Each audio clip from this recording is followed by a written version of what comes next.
It's so wonderful to be here. It's so wonderful to be doing this webinar again today, how to improve our planetary karma with Moon. Very exciting. We have gone through this series. You and I were just discussing, it's been about 1.5 years that we've been working on this series together. And we went through every graha, we went through every planet, and we discussed the nature of the karma of the planet. Then we will discuss the different way the karma will act, dependent on sign, dependent on house, sometimes using nakshatra. And then we discuss how to improve that karma. We do ancient remedy, Ayurvedic remedy, lifestyle remedy, and we've gone through any planet. So if anyone out there is ever thinking to themselves, I have trouble with this planet, you can listen to one of these webinars where you will find what the energy is, how it will affect you uniquely, and then how to work with that energy. And so I hope this series has been helpful. I am going to try to take all of this planetary karma info and create a book about it, probably during my Mercury Mahadasha. So this has been the greatest research also for the book I'm going to be writing. And it's just been a really, really spiritual, educational, and mystical time and to do these series. And so I feel bittersweet in this moment. I feel sweet in that the moon and the devotion and the love, but I feel a little bit more sad, little bit more sad about the fact that this is the last planetary karma webinar, but not too sad knowing that we're going to do 27 webinar on the various nakshatra. Yes, it is going to be fun. And sometimes we used to get some nakshatra questions in these webinars. And unfortunately, we could not answer it. So guys, for those questions, you can ask those questions in the 27 webinars coming like in near future. So yes, we are very excited. And let's continue with this, how to improve our planetary karma with moon. Over to you, Kṣaṇāti. Before I get started, I just want to make sure that we have both started recording. Okay, fantastic. So I'm just going to share my screen now.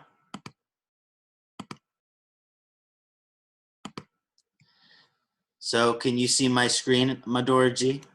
Yes. Okay, great.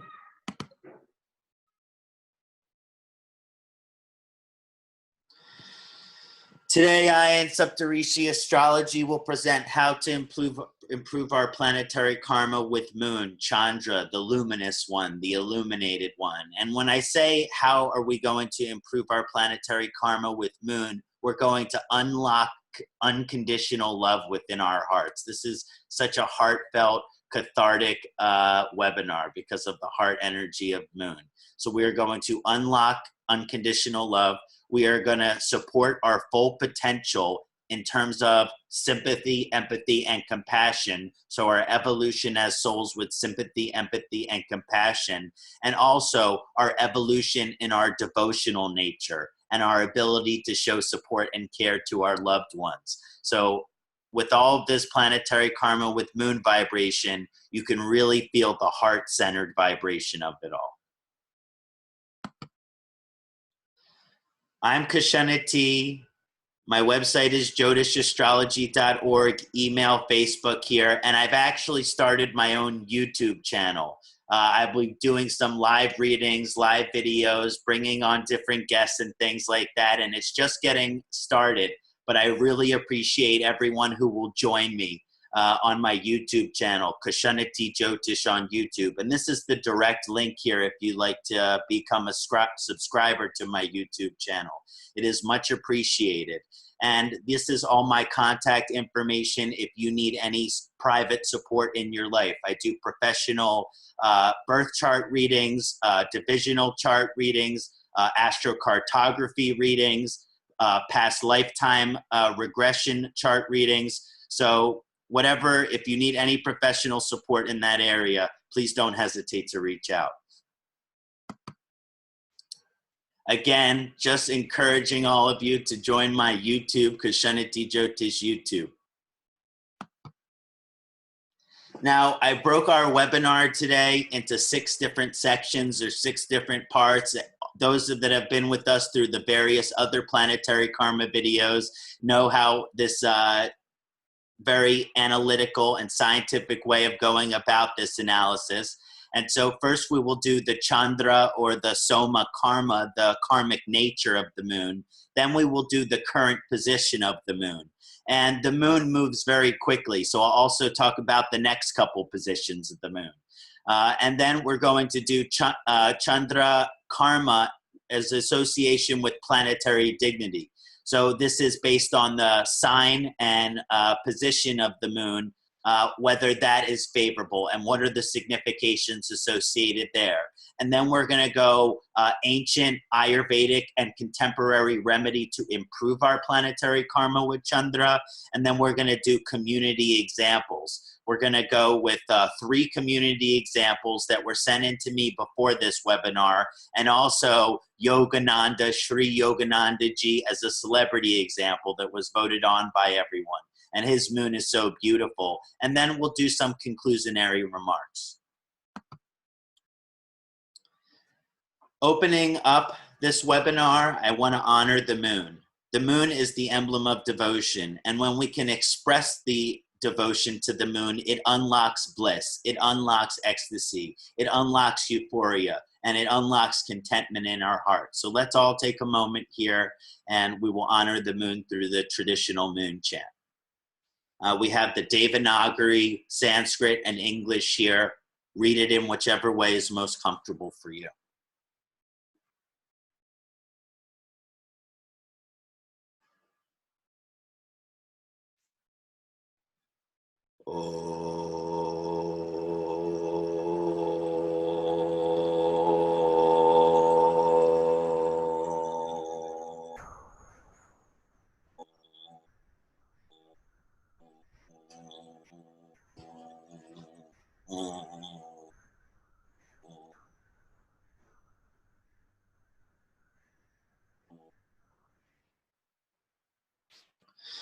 Dari Sankatu Sharabam Kashiro Dharna Sambhavam Namami Sasenam Somam Sambor Makuta Pushanam Om Dari Sankatu Sharabam Kashiro Dharna Sambhavam Namami Sasenam Somam Sambor Makuta Shanam Om Dari Sankatu Sharabam Kashiro Dharna Sambhavam Namami Sasinam Somam Sambor Makuta Pushanam Om Dari Sankatu Sharabam Kashiro Dharna Sambhavam Namami Sasinam Somam Sambor Makuta Bhushanam Om Shram Shrim Shrom Saha Somaya Namaha Om Shram Shrim Shrom Saha Somaya Namaha Om Shram Shrim Shrom Saha Somaya Namaha Om Shram Shrim Shrom Saha Somaya Namaha Om Aim Klim Somaya Namaha. Hari Om Namah Shivaya.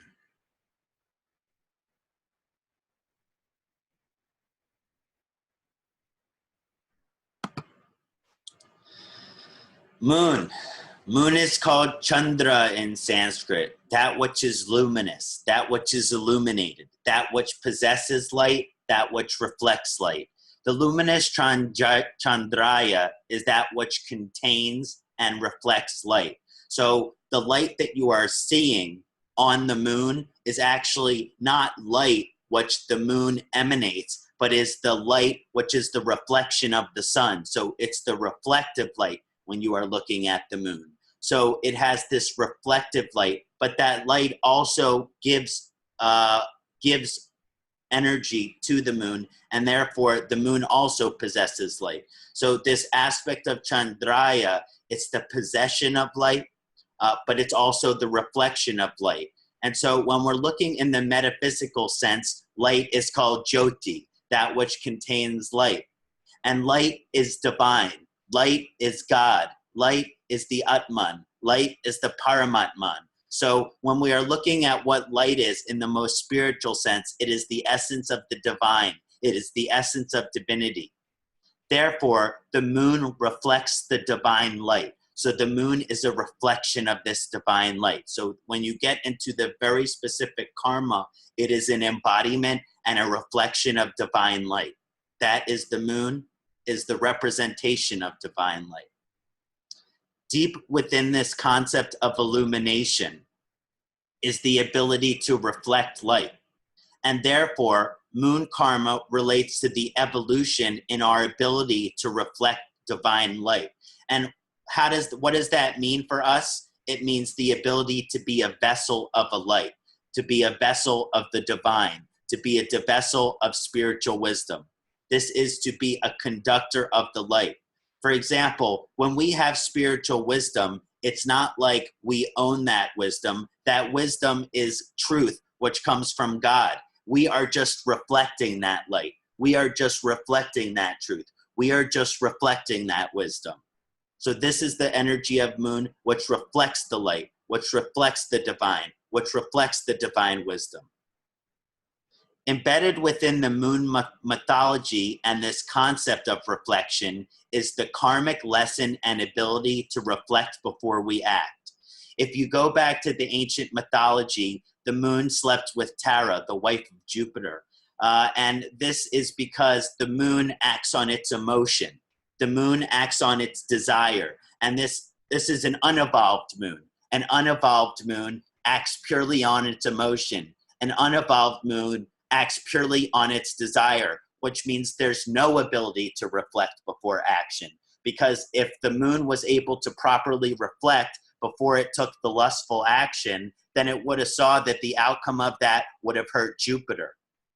Nonetheless, the moon was not able to reflect in that sense. So the evolutionary energy of the moon is the ability to reflect before we act, is the ability to think before we act. Those people with unevolved moons, with dark moons, with challenging moon karma have a really hard time thinking and reflecting before they act. But people with very evolved moons, people with very mature moons are very reflective and very thoughtful, and they think very heavily about the outcome before they were to take any action, because they know that if they do an action without reflection, it could cause some type of pain. It could cause some type of suffering. So, this deeply evolved moon karma shows that before any action is taken, we ensure that the karmic consequence or the karmic outcome of those actions are positive.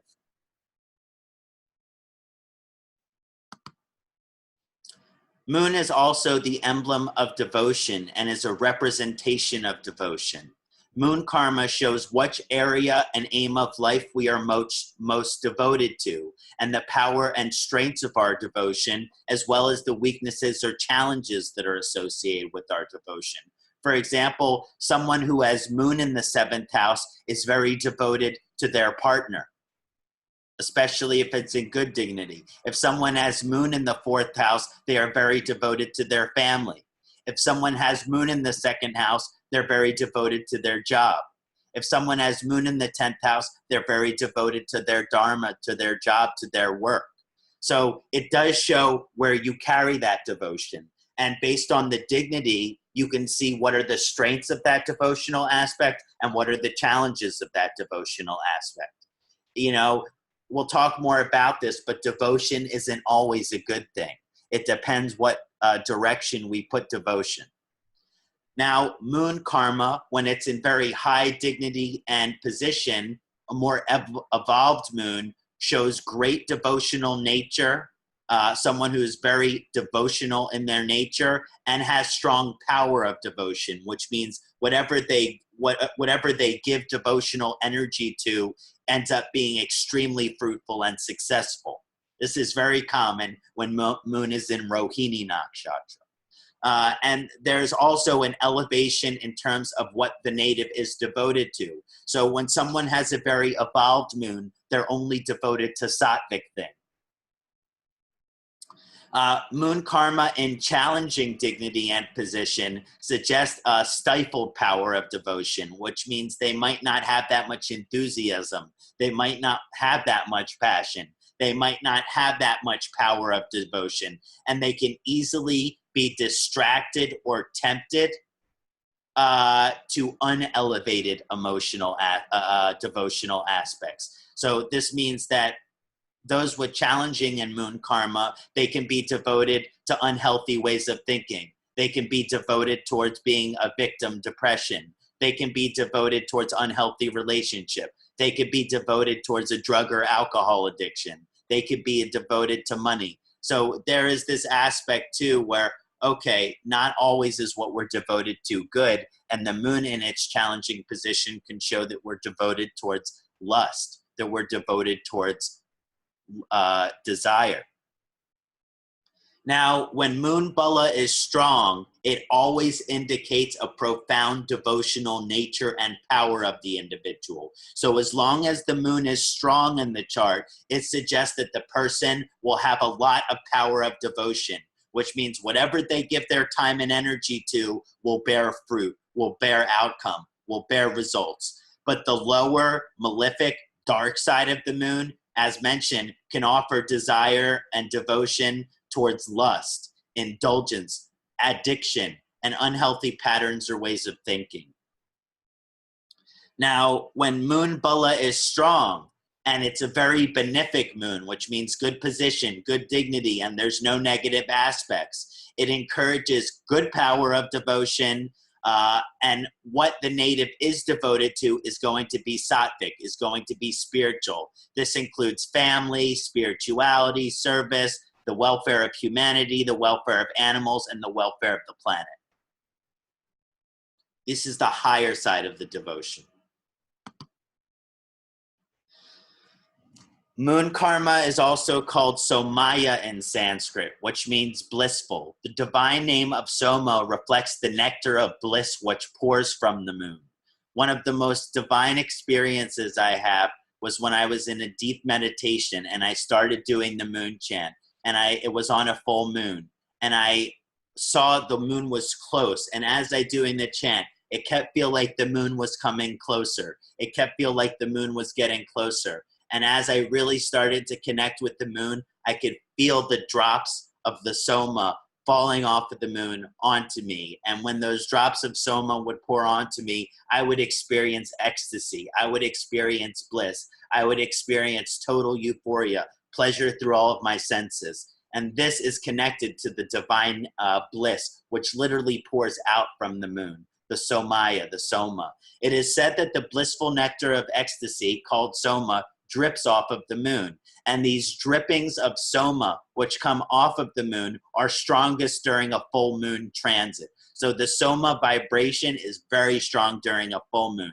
And when these drips are falling down, it provides bliss, peace, ecstasy, and harmony to all.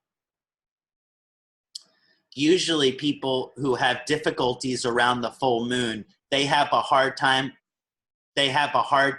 digesting or integrating.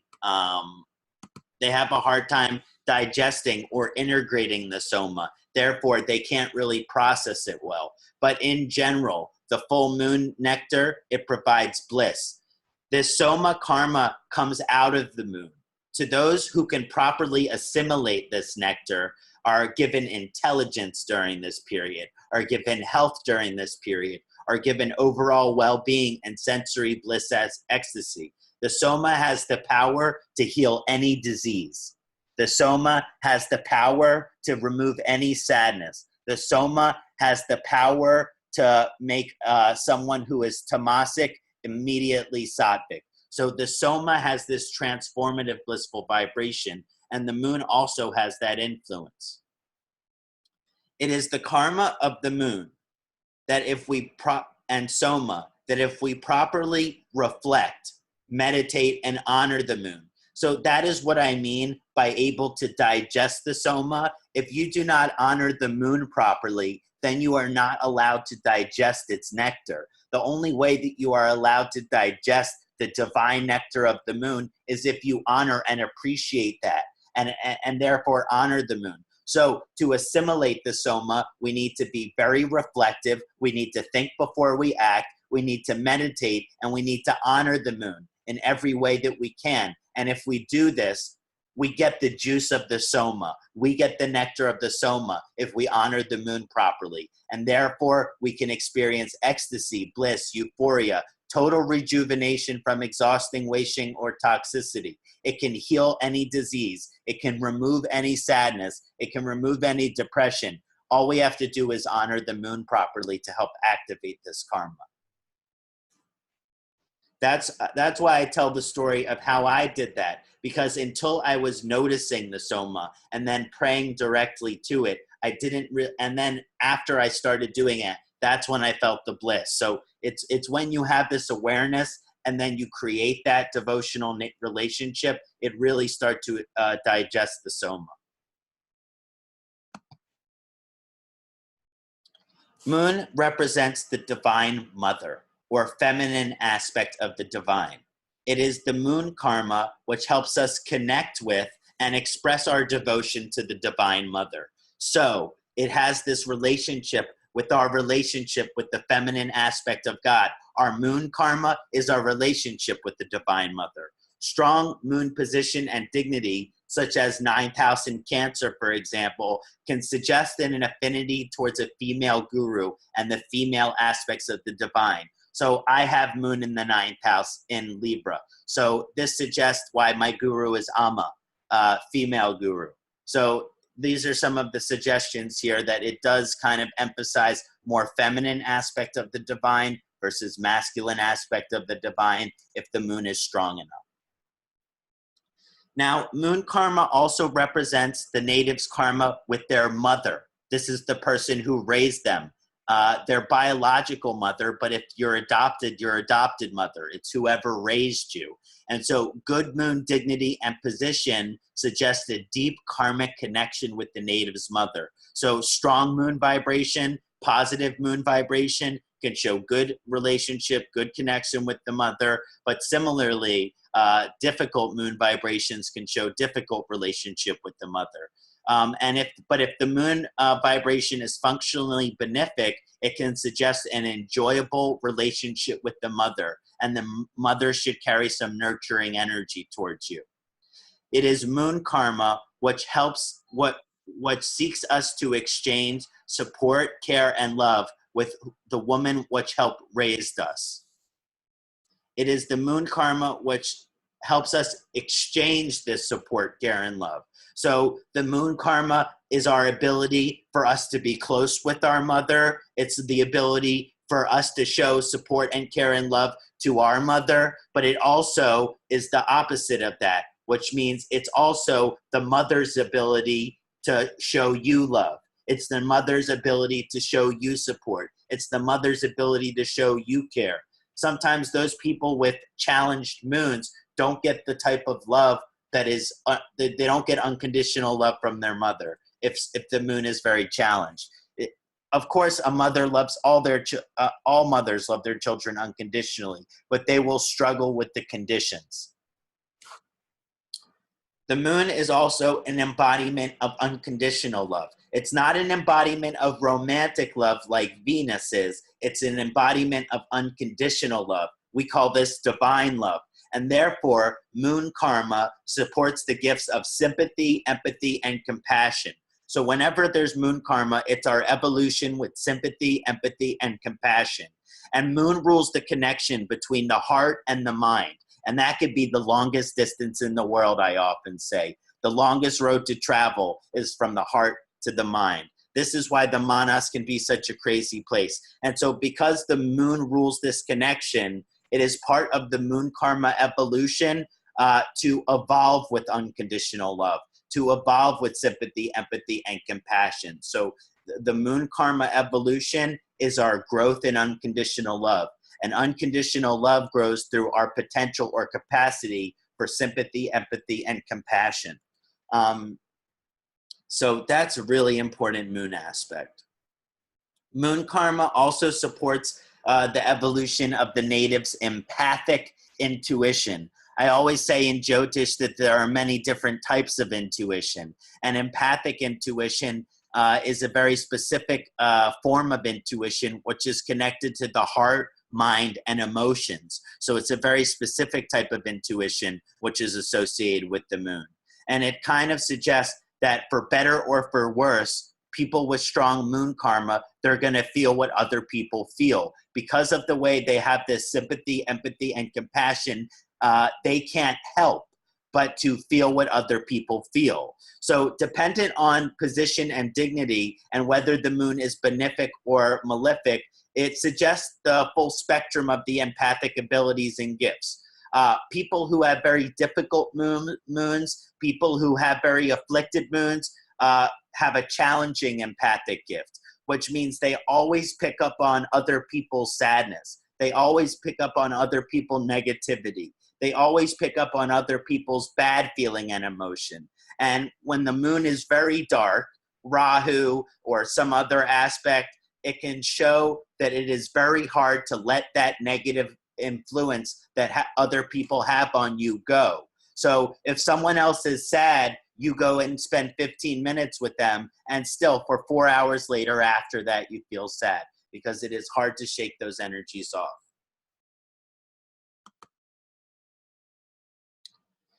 Now, moon is also our ability to show nurturing, support, and care to our family. It's directly in the ancient text suggests this is one of the primary karmas of the moon, is to show nurturing, care, and support to your family. So moon karma directly influences our general relationship with our family, which means how we get along with all our family members. And the moon karma also suggests how we relate to the concept of family, what we think a family is, and what we want our family structure or our family picture to be. Now, moon karma has direct influence on the exchange of support, care, and love between the native and his family picture as a whole, especially the mother. So it's an exchange of support, care, and love with the family. So people with certain challenging moons, they can give support, care, and love to their family, but their family doesn't give it back to them. They might show supportive and caring nature to someone else, and other people might take advantage of that. Moon karma also influences the amount of love, care, and support that the native receives from his family in general and mother. So challenged moons, you might not get the love and support you need from your family. Benefic moons, it should be an indication that you get a lot of support from your family. Moon is also our ability to show nurturing, support, and care to all that we love. Not everyone that we love is biological blood. Sometimes we have spiritual brothers, we have spiritual sisters, we have best friends, we have colleagues that we deeply respect and have admiration for. And we still have these strong vibrations and feelings towards these people. And so the moon is also our ability to show support, care, and love to those people. So support, care, and love for all of your friends. Support, care, and love for all of your family. Support, care, and love. It's that nurturing energy which goes to anyone that you truly have love for.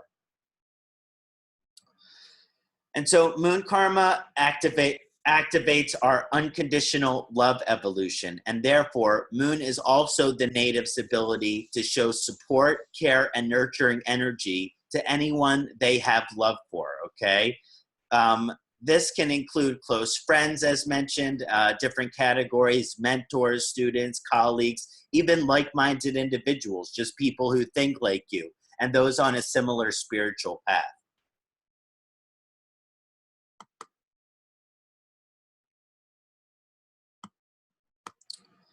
Moon karma also strongly activates our relationship with the concept of home. Moon is the representation of the homeland and home. We're going to talk about this. And therefore, it includes the physical home we live in, the current city that we're living in, as well as the homeland, the country and city and state which we were born in. So this is all relates to moon karma. Moon karma encourages our evolution to the concept of home, which includes what city, state, and country we were born in, and also what city, state, and country we're currently living in. So moon karma, it shows both of these relationships, our love of our country of birth and the love of our country we currently live in. Now, dependent on moon position, dignity, and malefic benefic function, there will be a blissful relationship to the homeland and current city, or a challenging relationship to the home or current city. So those people with heavily afflicted moons, they can be separated from their homeland or not really like the city, country they were born into. Or they might not really like the city that they're currently living in, or that they might have a challenging relationship with some of the people either in their homeland or in the current city. So, but if the moon is very strong, these people love their homeland. They are so patriotic. Yogananda, we're going to talk about it later. He had moon in Lagna, so he was very devotion to his homeland. And there is this strong vibration of an affinity towards one's homeland or patriotism. You know, I have moon in the 9th house, so I love Philadelphia. I love my city that I was born in. So very similarly, those with strong moon karma, they have a specific affinity for their city, state, and country that they live in and that they are born in. Even when I go to New Mexico, I still think of it as my home and I make the most of it. I try to make the best of it. Now, moon karma, in addition to the home, also encourages our full relationship and evolution of our relationship with our physical shelter, land, and property. So this is the physical home, the physical structure, and the land and property that surrounds that physical structure. Dependent on moon position, dignity, benefic, malefic, there will either be a blissful, a Soma relationship to the physical homeland and property, but if the moon is very afflicted, there can be a challenging relationship to the homeland and property. Often, sometimes people with heavily afflicted moons, they have hard time buying home. More likely for them to rent home and be changing homes throughout their life. So that was just some of the different vibrations of moon karma. And we talked about 7 or 8 different aspects there at least. And the moon just has this very heart-centered vibration, this devotional vibration. You know, the house of the home is the house of the heart. It's the house of the mother. So all of these things are so deeply interconnected.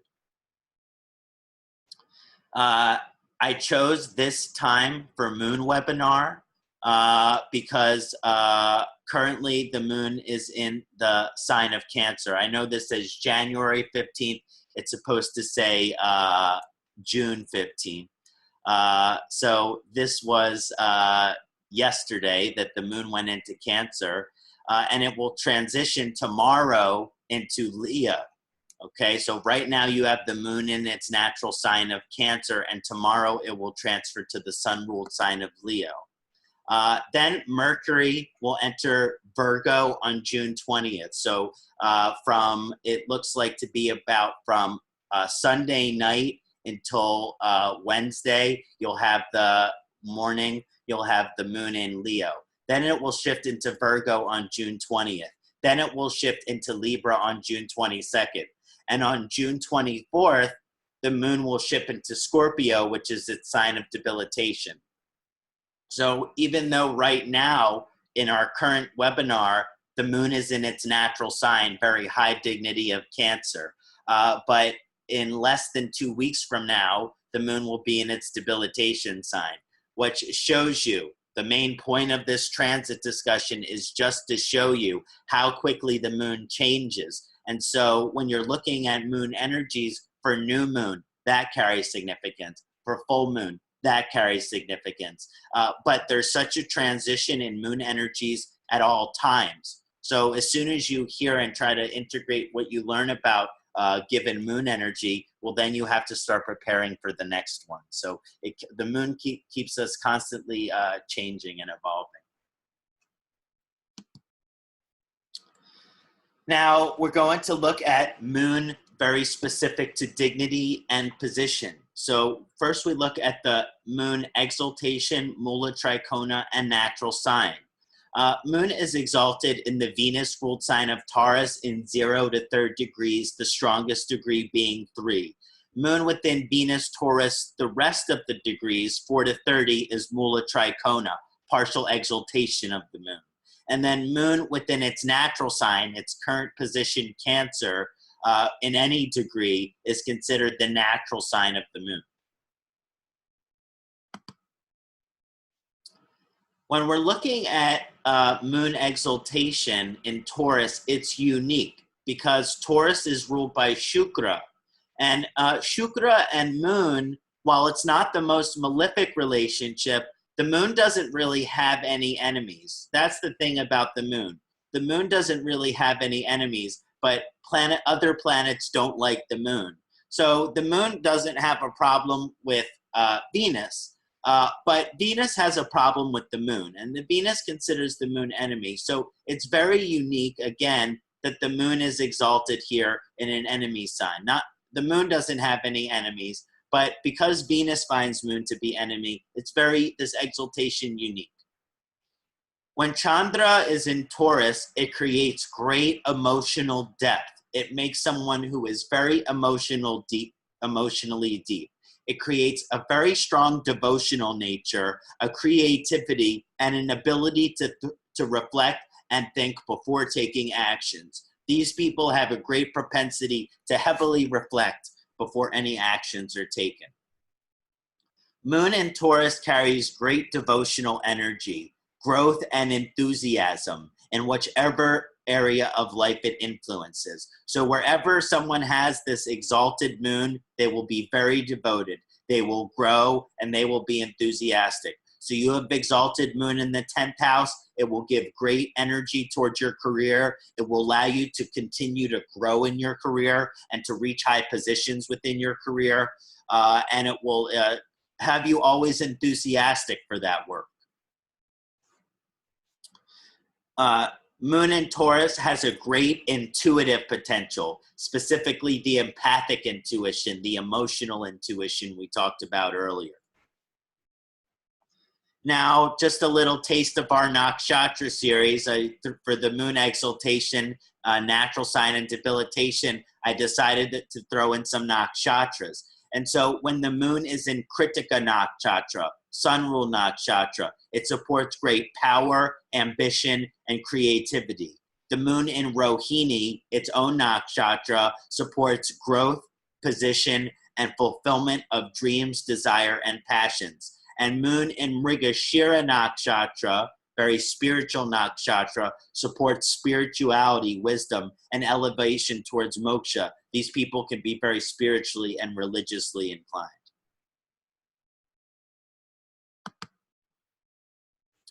Now, the moon in its natural sign of Cancer is extremely powerful for moon. In many ways, it's even more powerful than Taurus. Taurus is a very refined moon energy, but Cancer moon can even be more powerful in overall strength. And so it does support the full expression of the moon's natural energies.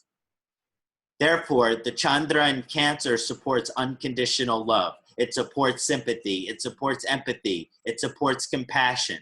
It encourages a very caring, nurturing, and supportive nature. The moon in Cancer, very loving, sympathetic, empathetic, caring, and supportive individual.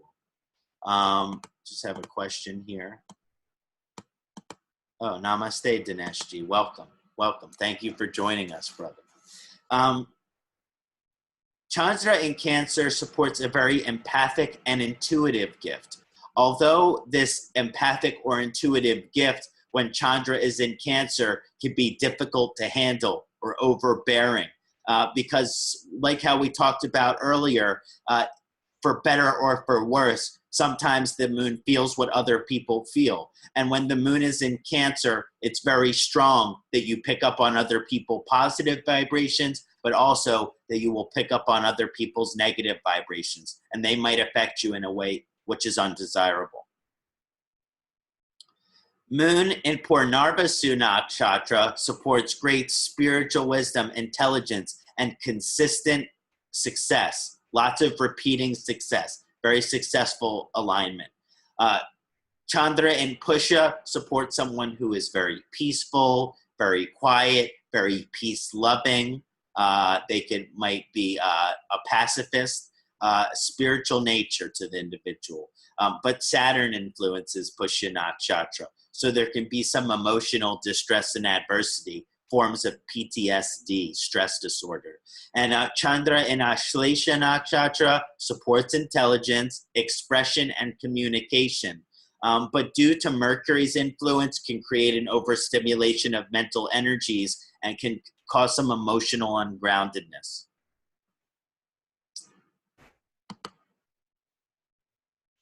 Now we'll discuss moon debilitation. When we're looking at moon debilitation, it's unique. You know, the moon doesn't have any enemies. So even though the moon and Mars definitely don't get along, the moon and Mars do not really have any enemies. And so, the moon does not really have any enemies. So it's not like the moon considers Mars its enemy. But because they have such a difficult karmic way of interacting, this is considered an inauspicious relationship between moon and Mars.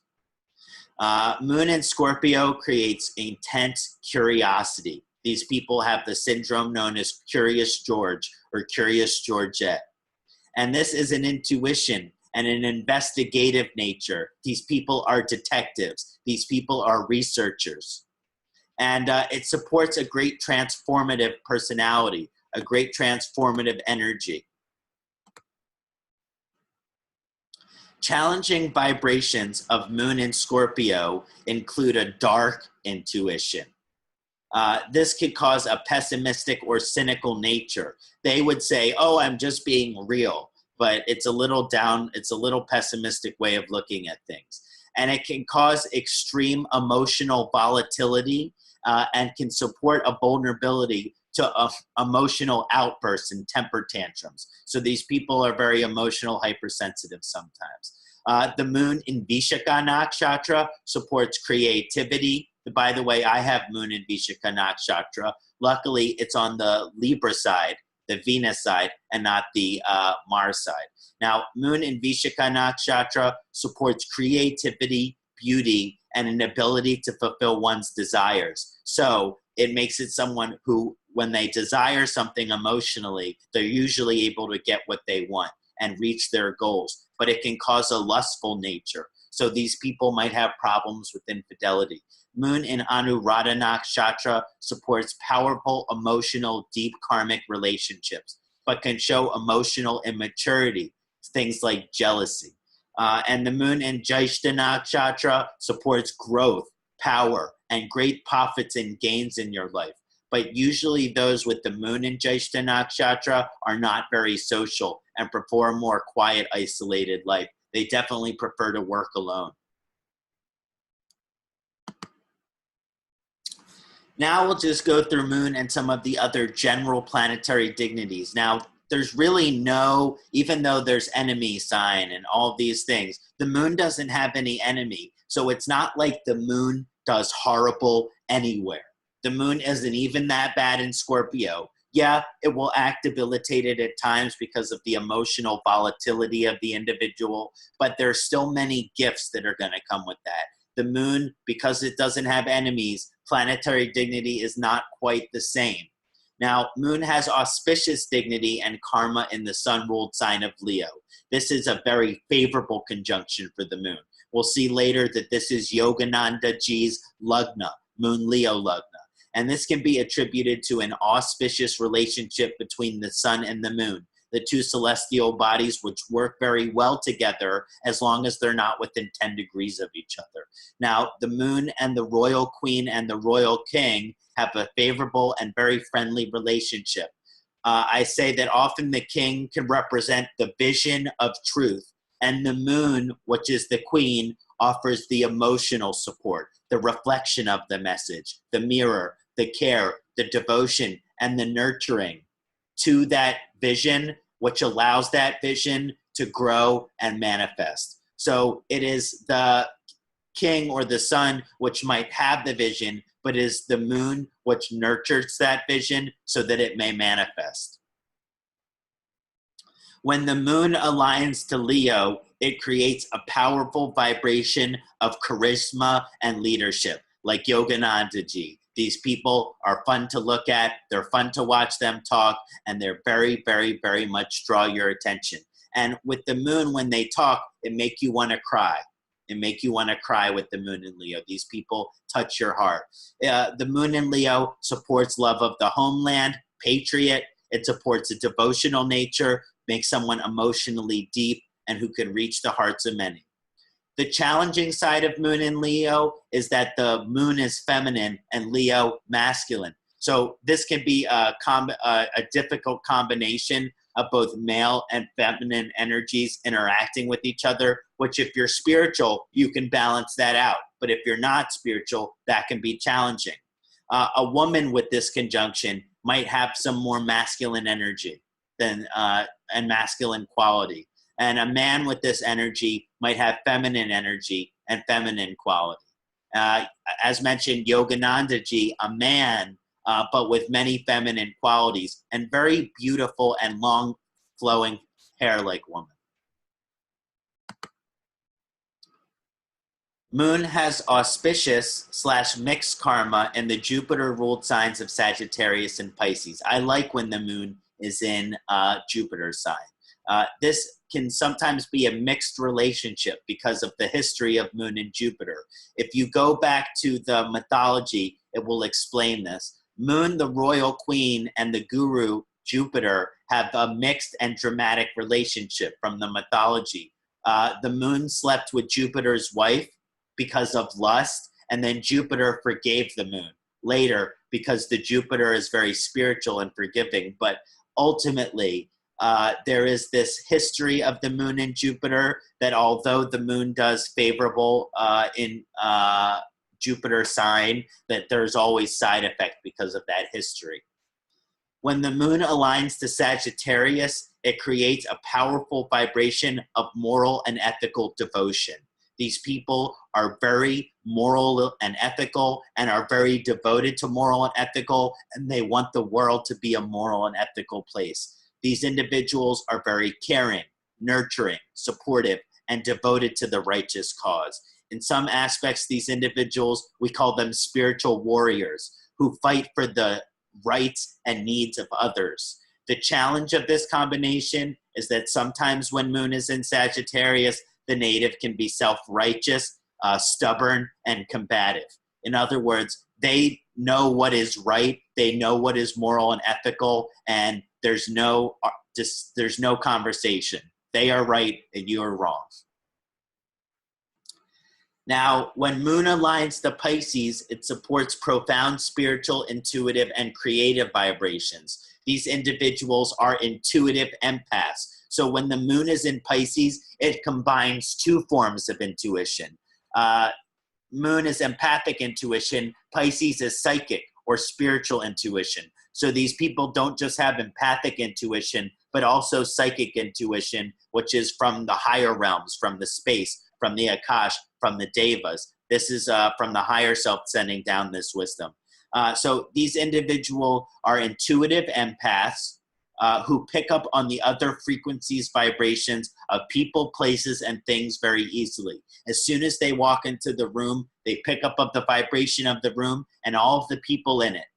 This alignment causes a certain affinity or enthusiasm towards the esoteric, towards the spiritual, towards the mystical. So these people are very mystical and spiritual as well.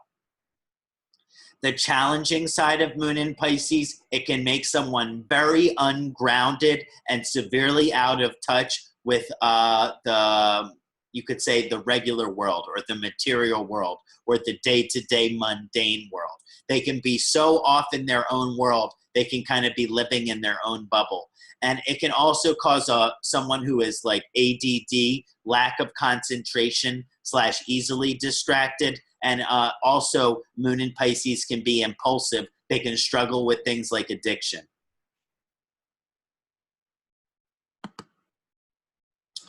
The moon has mixed karma in the Mercury-ruled signs of Gemini and Virgo.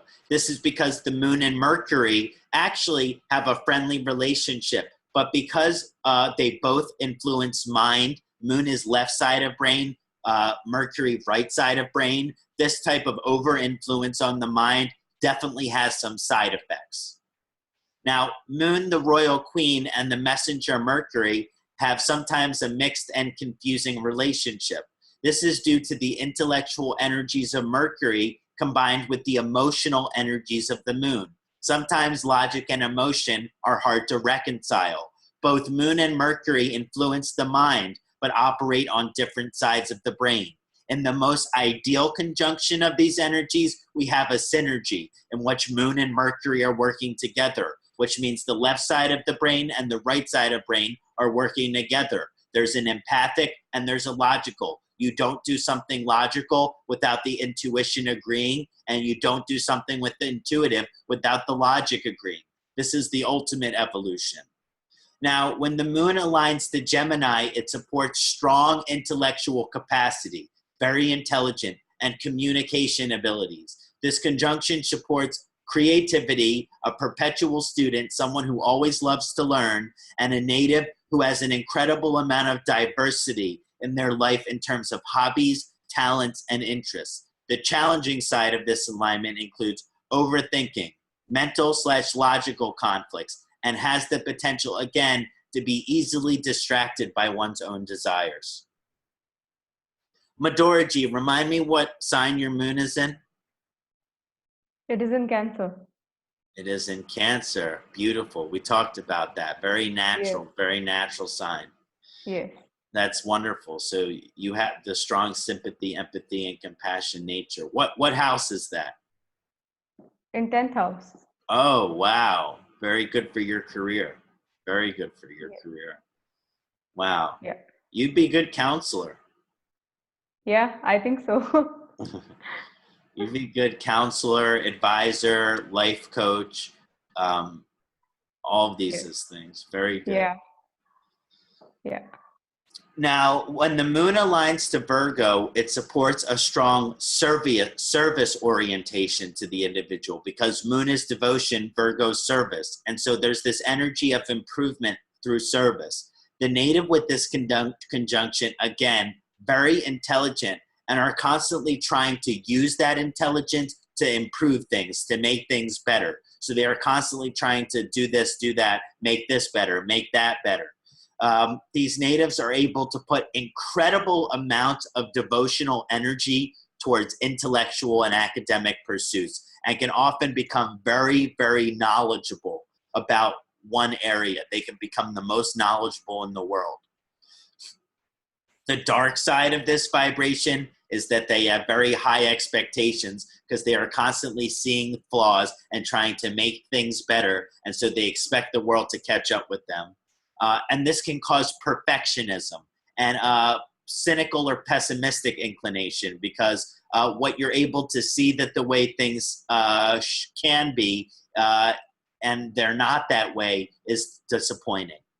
And this vibration of moon in Virgo can be a very overstimulated mental intellectual energies. It can make it hard for them to turn their mind off.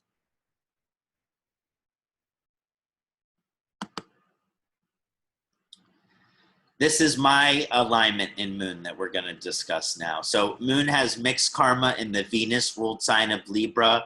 We talked about the moon doesn't have enemy of Venus, but the Venus doesn't care for the moon in the same way.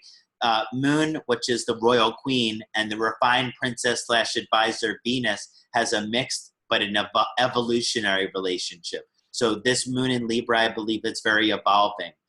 Going back to the ancient mythology, Chandra sought counsel and advice from Venus concerning the affair, and Venus informed the moon of the unrefined and unsophisticated actions which were taken.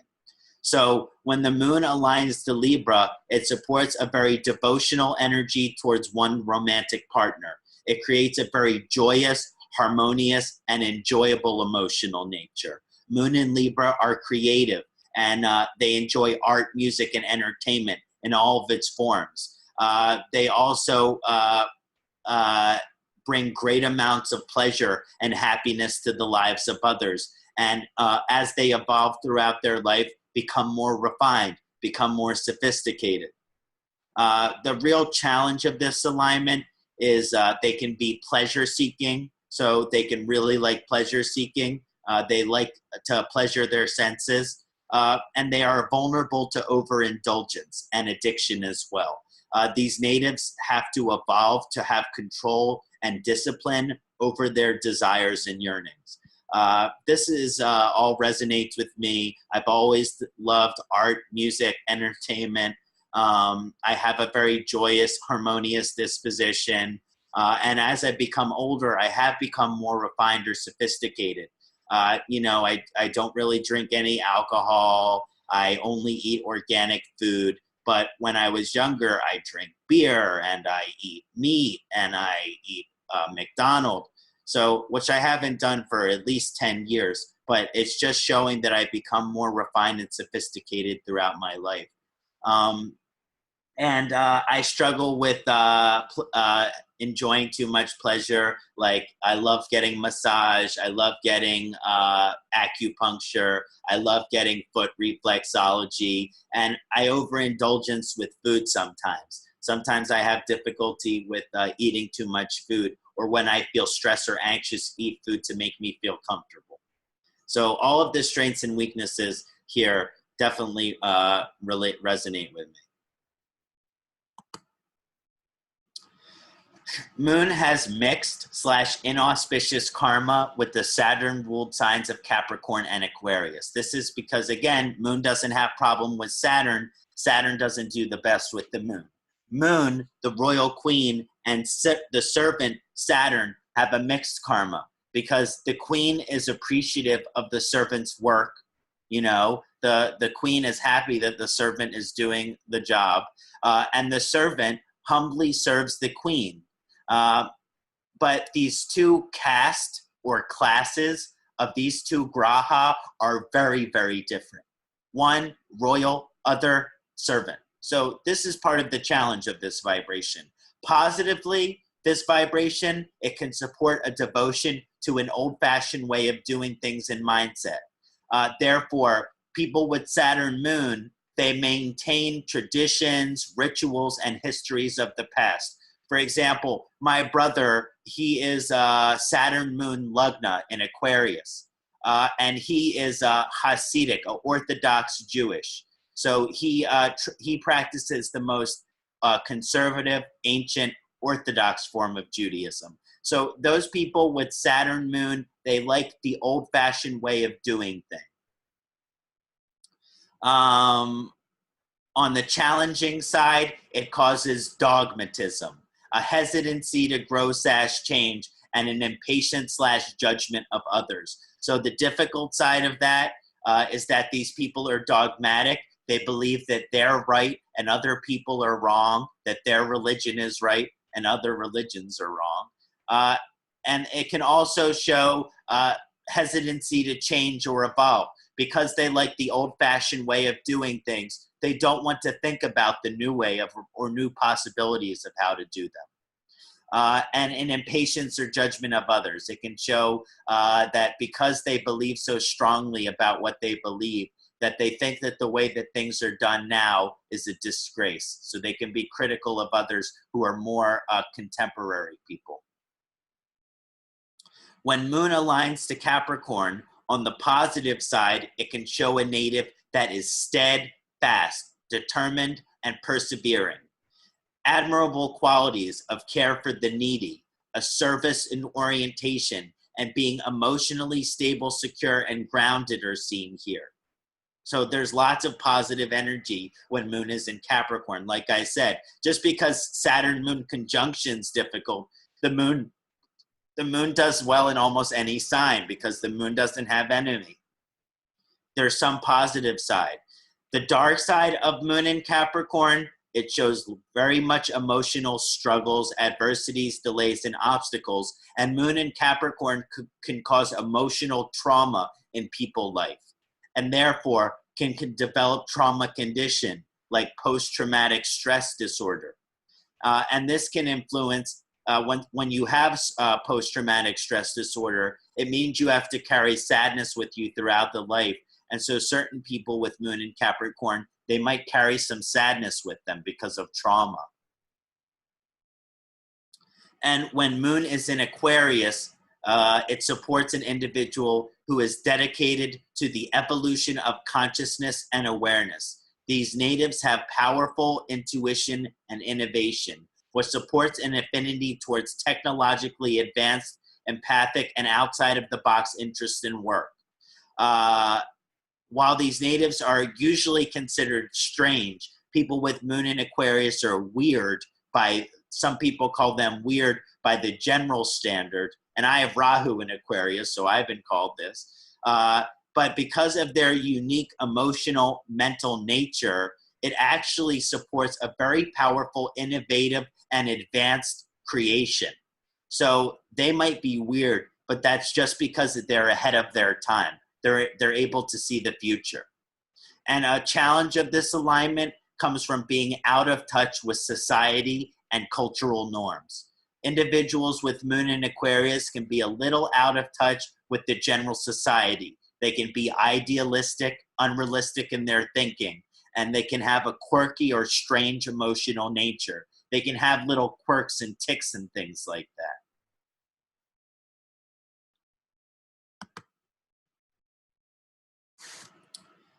Moon has inauspicious, very challenging dignity in the Mars-ruled sign of Aries. Again, Mars and Moon are some of the most difficult relationships, just like Saturn Moon. This mixed but sometimes unfavorable karma we talked about is because the Moon has a difficult relationship with Mars. Moon, which is the royal queen, and the general of the army, Mars, have a challenging relationship. Mars takes orders from the king. Okay, Mars only takes orders from the king. Mars only wants to take orders from the king. And so Mars doesn't appreciate the moon's emotional nature and heart-centered nature. A general is not emotional or heart-centered. So it doesn't much care for that. And it doesn't care to take authority from anyone other than king. And also the moon, even though it doesn't have any one enemy, I don't think the moon likes that the aggressive nature of Mars, the violent nature of Mars, and the confrontational energy of Mars. Those do not go well with moon.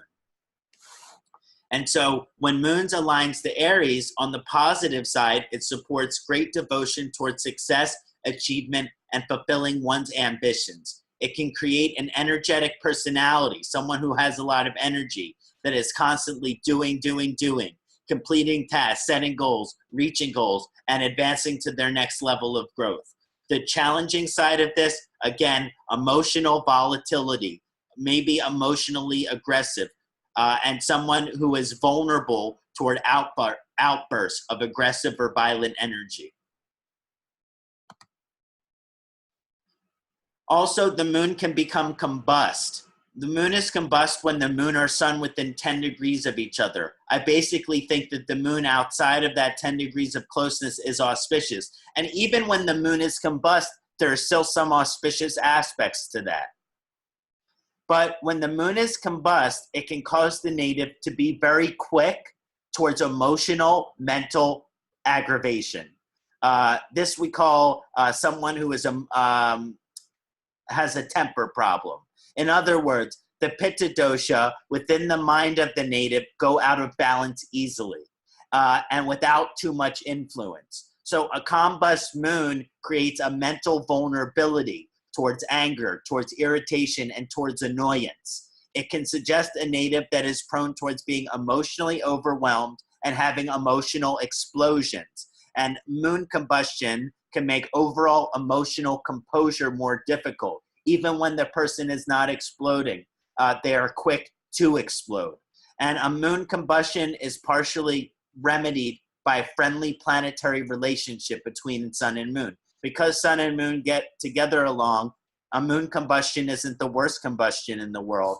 Even though a combust moon creates excessive pitta in the mind, it can create an extremely powerful and influential leader with great charisma and inspiration. So people with sun-moon conjunction can be very powerful and inspiring leaders, but just have this emotional vulnerability. So we discussed what moon karma is and how moon karma affects us. And then we went in detail about how to understand, depending on what sign the moon is in, some of the unique way that karma manifests, or the unique way that karma function. Now we're going to do remedy, because yes, it's amazing to know what the karma is. It's amazing to know how that karma affects us. But what's the point if we can't do anything to make it better? So that is why the ancient Rishi developed all of these divine ways to connect with moon, to connect with Chandra, to connect with Soma. And so I encourage anyone who's watching the video on Monday, and if you're in moon dasha every day, or if you're ruled by moon every day, to try to incorporate these practices into your life. Moon is honored on Monday, and so Monday is the most beneficial day to honor moon. We honor moon by wearing the color white, so I've chosen to wear white today. We honor moon through traditional moon mantra, which we performed at the beginning of our webinar today. That's the one that went, Dadi Sankha Tusharabam Kashiro Dharna Sambhavam Namami Sashinam Samam Sambormakuta Bhushanam. So I highly recommend that, I highly recommend that people practice the moon mantra in the moonlight on Monday night. Highly favorable. And we also honor moon through prayer in front of a well-designed moon yantra in the northwest direction. We honor moon by wearing the gemstone pearl and moonstone on the pinky finger. Have a Indian sea pearl right here. And this would be worn on the pinky finger. This will be very beneficial in honor of the moon. Generally, the pearl is set in a silver setting. Different interpretations of gem wearing. Right hand for male, left hand for female, but I don't believe in those type of gender-only distinctions. And so I think of it more as we wear on our dominant side of our body to increase the overall energy of our planet, or we wear on the non-dominant side of our body just to decrease the malefic effect of the planet. So if someone has a challenged moon or debilitated moon, and they want to encourage that moon's growth, wear on non-dominant side. If you have a strong moon and you want more of those qualities stronger, you can wear on the dominant side. Also, if you're Cancer Lagna, you wear on dominant side. For you with the moon in Cancer, you can definitely wear on your dominant side, Madhuriji. Yes, definitely.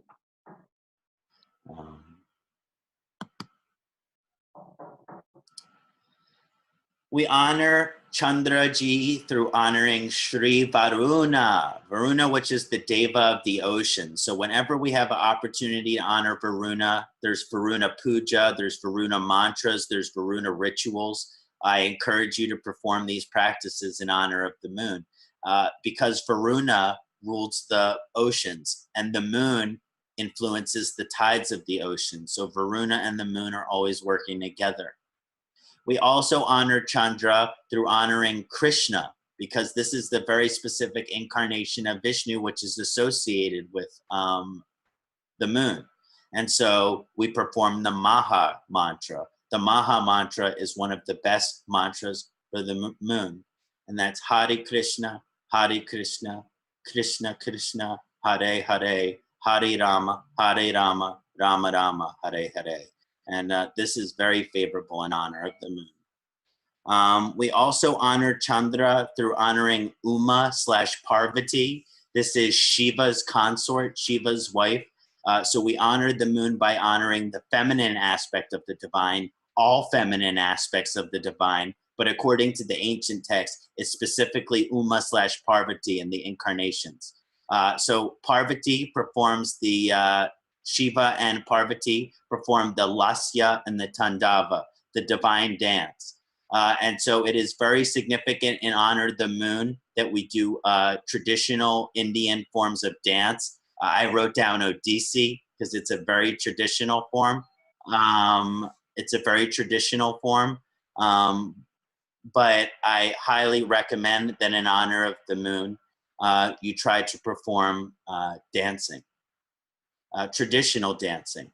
Also, we honor the moon through offering white rose, white lotus, and other white herbs and white colored clothing, especially to give these things to our mother, if our mother is passed, to leave these things on her grave, and also to give white colored clothes to women, especially needy women, possibly poverty-stricken women. But we honor by the moon by offering anything white to a woman. White roses to your mother. It doesn't get better than that.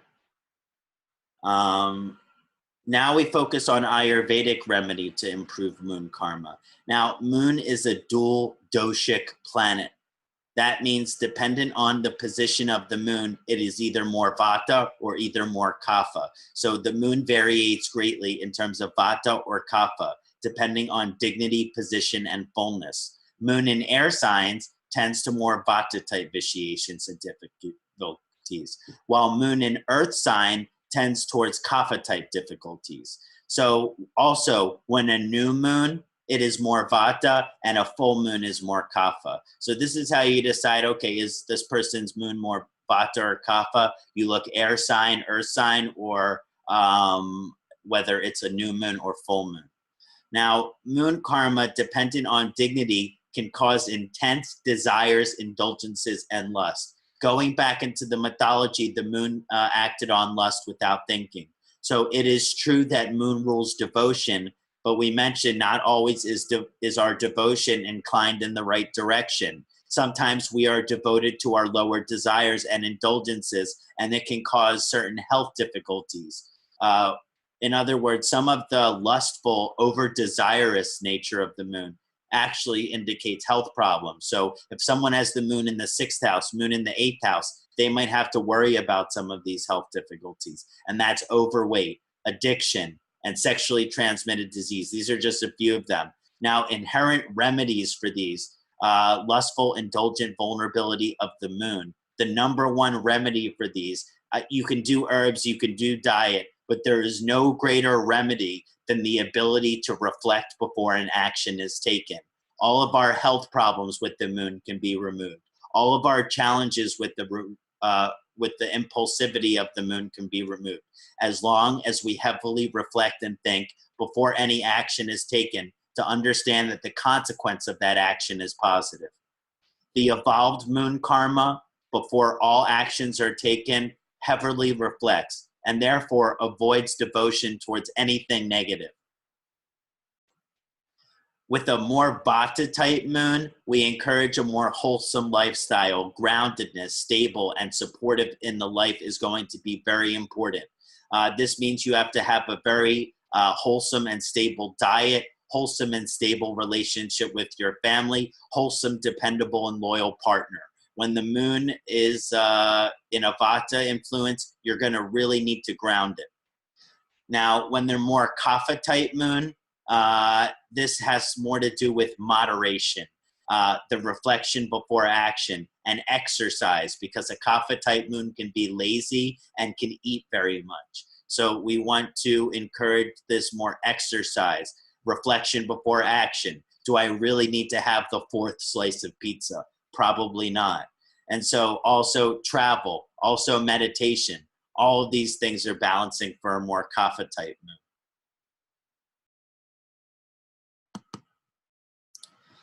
Now, some contemporary lifestyle practices in order to improve our planetary karma with the moon. These are things that we can do every day. These are things we should definitely do on Mondays. These are things that we should think of when we want to improve our karma with the moon. This is what we can try to do on a daily.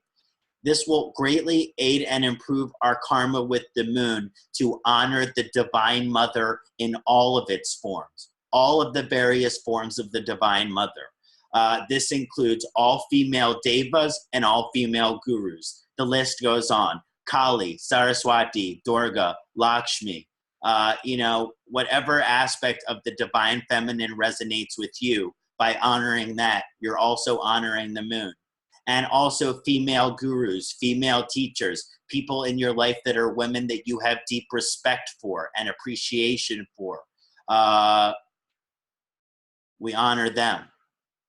And it greatly aids and improves our planetary karma with Chandra to honor our physical mother. Now, some people have good relationships with their mother, and some people have bad relationships with your mother. And when your mother is a bad person, it's hard to honor her. But nonetheless, your karma with moon is greatly aided when you at least try to honor the woman who raised you, no matter what type of person she is. Often there are challenges in the evolution of our karmic relationship with our mother, just because there's so much karma between us and our mothers. But by being a human being and having a mother, there's almost no stronger karmic connection. We actually physically come out of our mother's body. So there is this such intense karmic connection with the mother. And so there can be challenges with that just because of the intensity of it alone. But our karma with the moon is greatly improved when we show support, care, and love to our mother. Again, the moon is the representative of unconditional divine love. So it doesn't really matter what type of person your mother is, because the karma with the moon is unconditional love. So it doesn't matter what conditions make that challenging. Now, it does matter, but I'm saying ultimately, no matter, the greater the challenge, the greater the possibility to practice unconditional love. The harder the condition, the more of the opportunity for unconditional love. So along those lines, when we practice unconditional love to our mother, even when that's difficult, that is the greatest way to improve our karma with the moon. And it will greatly aid and improve our karma with moon to express patriotism and love for our homeland. Okay? This is one of the greatest ways to improve your karma with the moon, is to love the country that you were born in. And we also greatly aid and improve our karma with our moon to express love for the current city that we're living in. So it always improves our karma with moon when we express love to where we're from and when we express love to where we are. Moon karma is an embodiment, is a representation of our relationship to our homeland and where we currently live. And so our karma is greatly improved when we focus our devotion, love, and support to our native country and current city. That means if you're living somewhere across the globe and you want to improve your karma with the moon, go visit your city's sport team. If you're from India but you're living in New York, go to the Yankees game. If you're from China but you're living in London, go to the football game, the soccer game. So there's this vibration that to embrace the country, you embrace the cultures of that country. To embrace your homeland, you embrace the cultures of that homeland. And so the greatest moon karma are people who, yes, are extremely patriotic to their homeland, but are also able to appreciate the different culture no matter where they go.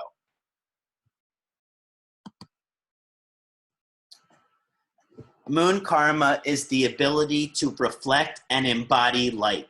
We greatly aid and improve our karma with moon through various acts of reflection and light work.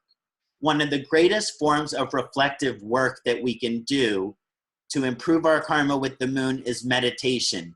meditation is the ultimate reflection and illumination. And therefore, having a meditation practice in honor of the moon is highly auspicious. Most of the ancient astrological texts say that's the number one thing that we do in honor of the moon. It is most auspicious in honor of the moon to do meditation in the moonlight. So go out in your backyard, put a blanket in the backyard, and let that moonlight just shine on you. Let that Soma drip on you while you perform the meditation. The ability to reflect before any actions are taken to ensure that only positive energy is created is one of the strongest evolutionary aspects of the moon. The moon's strongest lesson is that one of its strongest lessons is that instead of acting impulsively on what our desires are, let us transcend that and actually reflect to see what the best is. And so this is a strong vibration. So it greatly aids and improves our karma with moon to think and reflect heavily before any actions are taken. So to avoid any impulsive actions, to avoid any short-sighted actions. And the simplest way of doing this just means to pause before you do anything.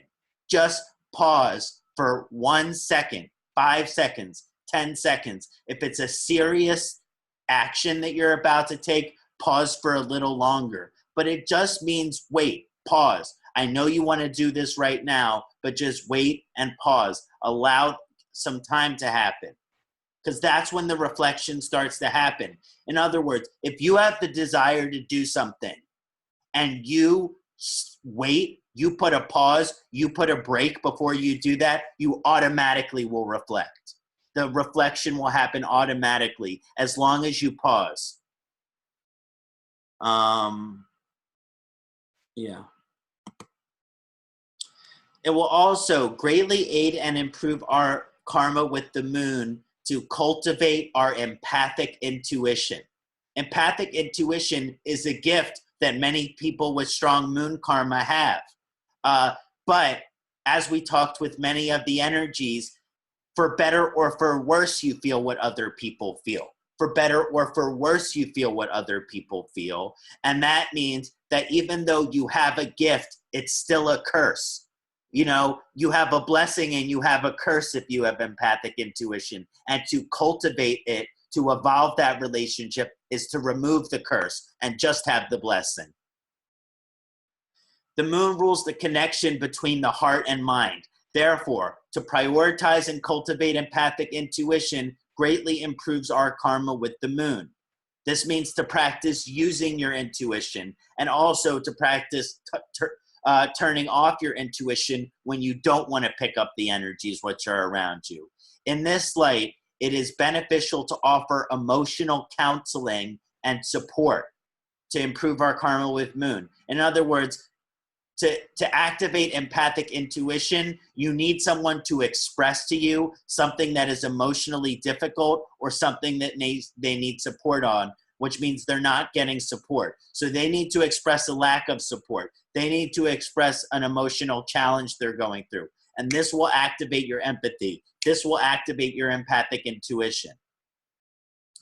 Also, since moon is the emblem of devotion, we greatly honor and improve our karma with moon by devotion towards spirituality and creativity. Whenever we prioritize our enthusiasm for spiritual and creative energies, we improve our karma with moon. Yeah, spiritual's associated with Jupiter. Yeah, creative is associated with Venus. But because it's connected towards devotion, no matter what, if you're putting devotional energy towards it, that activates moon. And so if you put devotion towards spirit, if you put devotion towards creation, it will also activate moon. It will also greatly aid and improve our karma with moon to cultivate emotional maturity. This is one of the most difficult problems for people who have difficult moons, is a lack of emotional maturity. You know, oftentimes it's not their fault because their parents were emotionally immature, and we are just usually passing down our parents' emotional nature unless we are evolved enough to know not to. But we greatly improve our karma with the moon by developing emotional maturity, composure, and strength.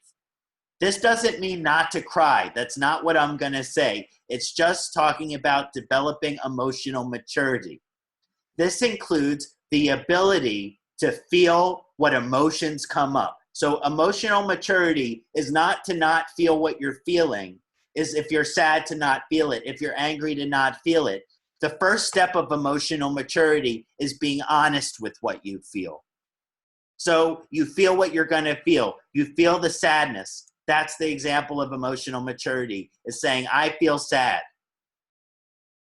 You know, that's emotional maturity right there. And then emotional maturity shows that you can process that emotion that came up without being completely overwhelmed by it for a long period of time.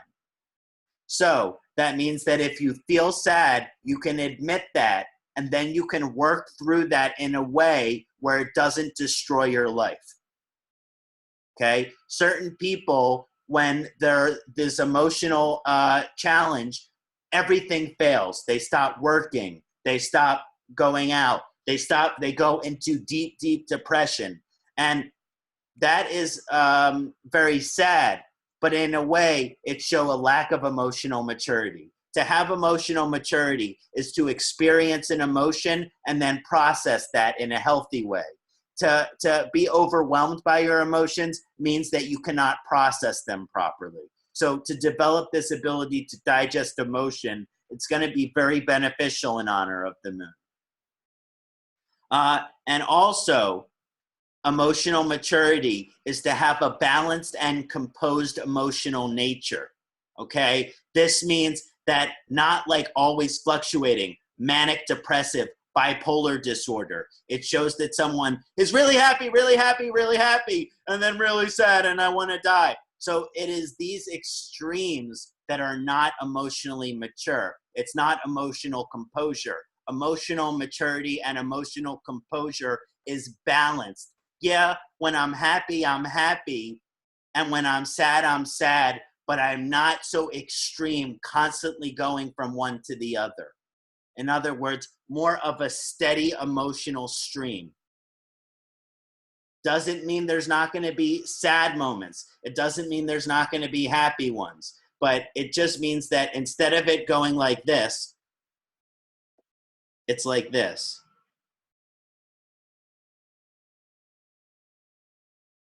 And that's how one of the ways to improve karma with moon, I think. So that is how to improve our planetary karma with moon. And now we're going to look at some community examples sent in from our friends in Satirishi Astrology. Let's pull these people live into the webinar. Sure.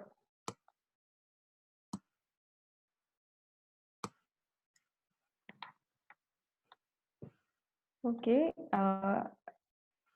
I can see one Poonam, but what you have written is Poonam Dhiman, and I can see Poonam Bansal. Are you the same Poonam? Can Yeah, you just type? Oh, yeah. okay, okay. I think it is. It is. Yes. Okay. So I'll promote her to panelist. Okay.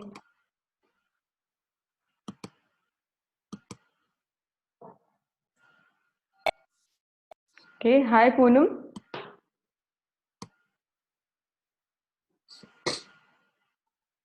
Hello, Poonam. Can you hear us? Yeah, I can hear you. Yeah. Namaste, Poonam ji. Welcome to the... Namaste, namaste, sir. How are you doing today? How are you enjoying our webinar? I really enjoyed it, and I got insight to how to improve my karma, because I'm not close to my mom. Mm-hmm. So I have to work on it. Mm-hmm. Mm-hmm. And moon with Saturn can create that, because Saturn represents separation and moon represents the mother. Yeah. So also Saturn moon can create some separation, physical separation at times. Now looking at your question here, you said my moon is with Saturn and Aries in third house position. I have low self-esteem Yes. and no confidence. Is there any solution? I'm kind of a people pleaser and I'm not able to express my feelings or emotions openly. Is that correct? Yeah. Yeah. And so this is your chart. You're in a Rahu Aquarius Lagna like me. Yes. Nice to meet you then, sister. We have so much in common. Good to have a brother, intelligent brother like you. Oh, thank you so much. Now, taking a look at your question, first let's analyze your moon karma. We notice here that there's a Saturn-Moon conjunction in the 3rd house, and Saturn is retrograde in the sign of Aries. Moon is uncomfortable in Aries, and when it's combined with debilitation of Saturn but retrograde, the retrograde condition of a debilitated Saturn means that at times your Saturn will act exalted. Just like in math, how 2 negatives will equal a positive. Well, in many ways, the retrograde of your debilitation, it is a cancellation of the debilitation. And what this does is it gives Saturn more strength. It makes Saturn more powerful. And this Moon and Saturn conjunction can cause certain emotional difficulties and can cause certain sadness in the mood. It can cause sadness in the mood at times. Due to this conjunction, because it's in your 3rd house of motivation and confidence, that will cause difficulties with self-esteem and confidence. Additionally, this 3rd house is of communication. And so it suggests some challenge in your communication and expression as well. Now that we have discussed what the difficulty is, let us focus on the solution. So the 3rd house is an Upachaya house, which represents self-improvement or self-evolution energies, which is beneficial for that. This house can show us where the greatest room for improvement and growth can be in our life, or the greatest amount of where in our life we have a great room for improvement. And if we improve in this way, where we can become much better person. And since Moon rules the mind in conjunction with the retrograde Saturn, it means that your mind can move slowly at times, and that speech can also be slow at times. So the remedy, does that happen? Yeah, most of the time. Yeah. And short of words. Yeah. Yeah, exactly. So the remedy emphasizes communication of one's true feelings and emotions, particularly the difficult ones. And that's because Saturn is associated with sadness or grief.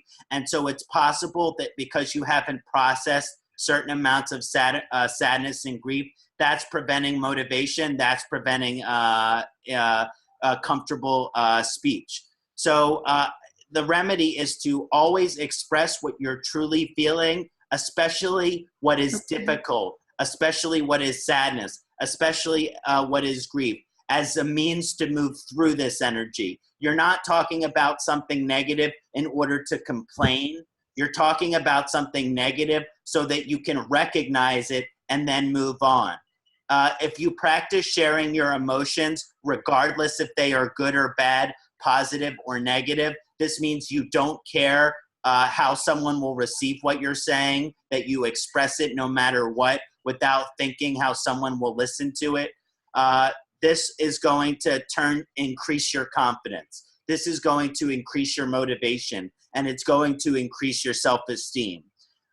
With Saturn and Moon in the 3rd house, you have a lot of wisdom and devotion, which needs to be expressed.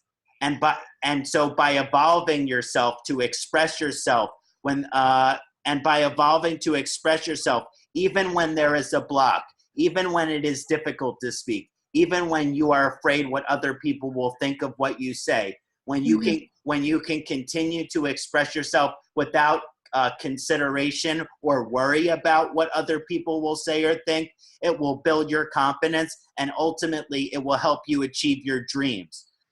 It will help you achieve your dreams because the 3rd house is a Kama house, which eventually helps us fulfill what our dreams are. And so Saturn Moon in the 3rd house can suggest, though, that other people in your life or in your class structure will oppress you, or will oppress your expression and will oppress your voice. So that's part of the reason why you might have blocked expression too, is because other people will try to block your expression.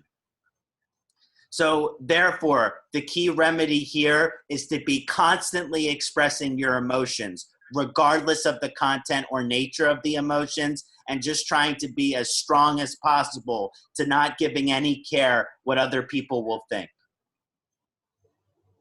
Got it. Got it. Is that helpful? Does that resonate with you? Yeah, yeah, yeah.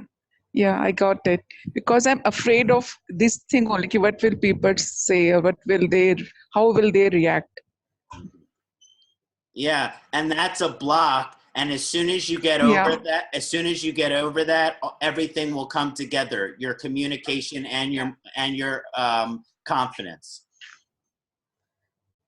Okay, thanks very much. Happy to support Poonamji. Om Namah Shivaya. Thank you. Om Namah Shivaya. Thank you, Poonamji. Thanks for the webinar. Okay.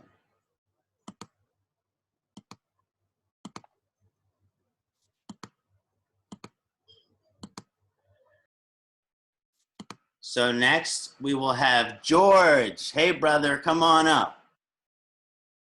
Okay. Yes. Okay, I've promoted him to panelist.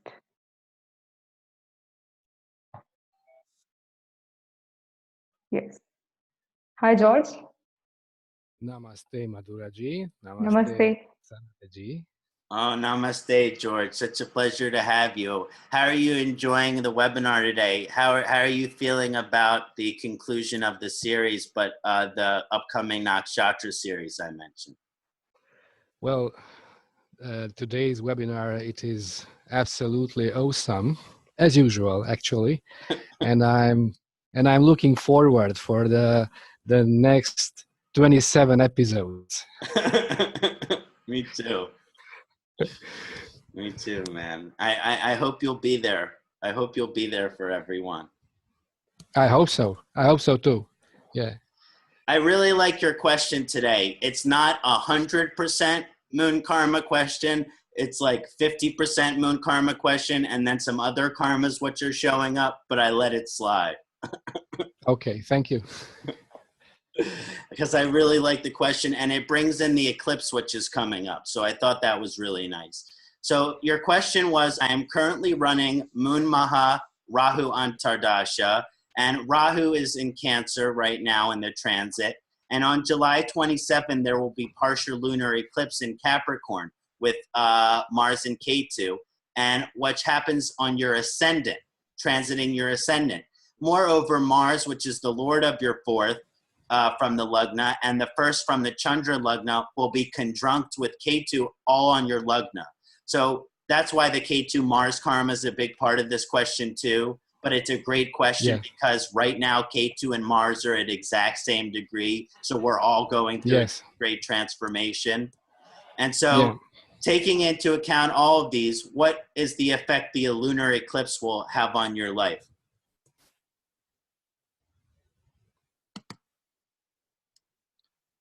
Again, George is Capricorn Lagna, currently running his Moon Rahu Dasha, Moon in 11th house conjunction Sun, and Rahu is in 2nd house in Aquarius.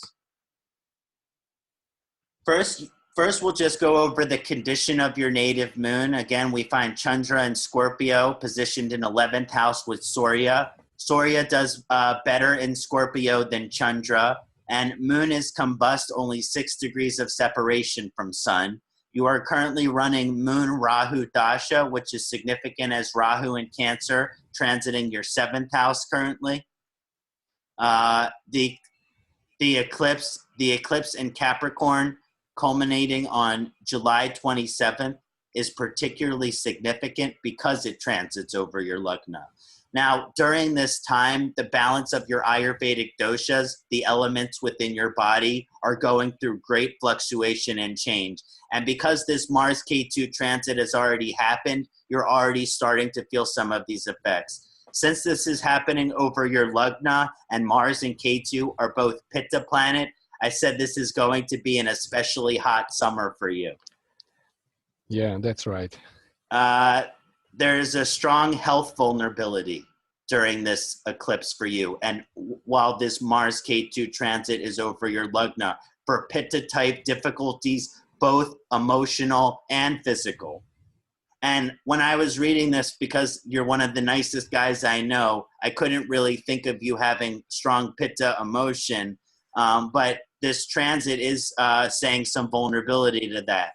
And so since your natal moon is in Scorpio, on some level, you might already be predisposed to certain Pitta type fluctuations. And that includes the mental aspect, frustration, irritation, aggravation. And when it's transiting over lagna, it might just further emphasize those vulnerabilities. And so the lagna, though, is a dharma house. So on a more spiritual level, this activation of this transit over your lagna, especially during the eclipse, symbolizes some great transformation in your life, George. Potentially the shedding of what no longer serves you to create space for more opportunities for what truly does serve you.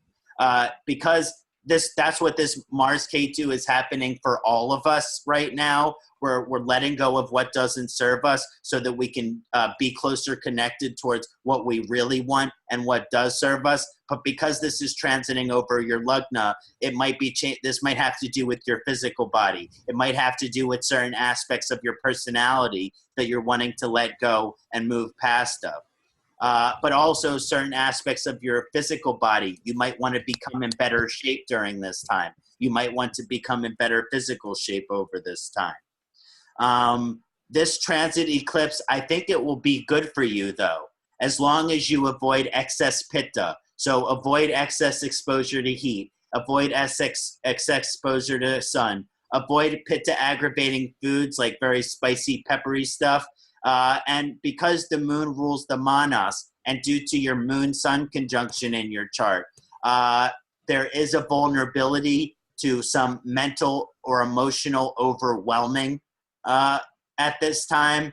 And so, you know, it just suggests to try to keep the mind as calm, still, and quiet as possible, which I know with your Buddhist practices is going to be very easy for you.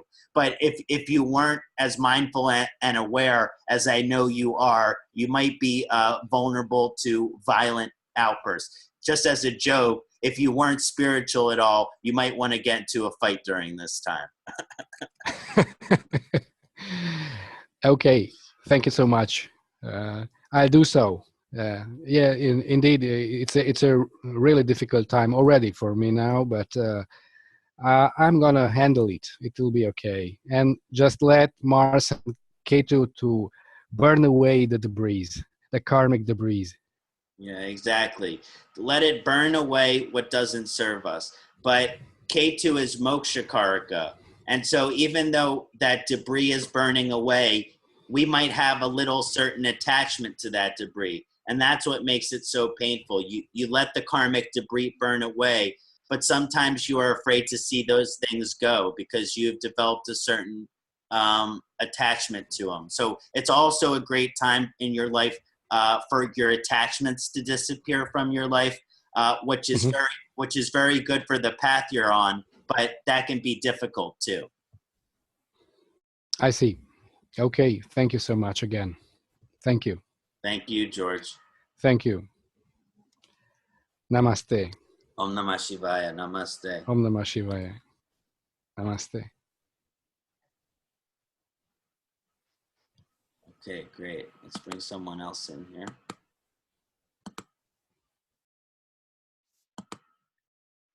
Sunita Kamalji. Okay.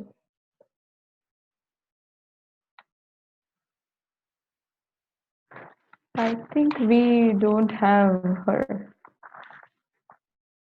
I can't see. No, she was here in the... She is, I think, okay. Okay, I'll promote her to panelist. Okay, good.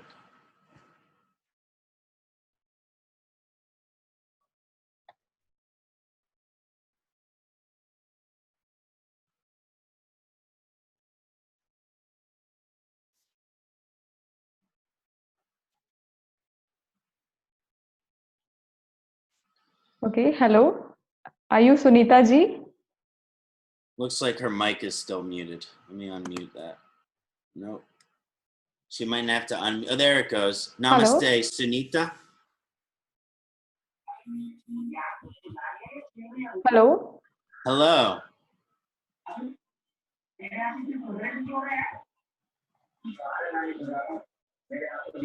Oh, sorry. I think she said she's Savita, so I think I picked it wrong.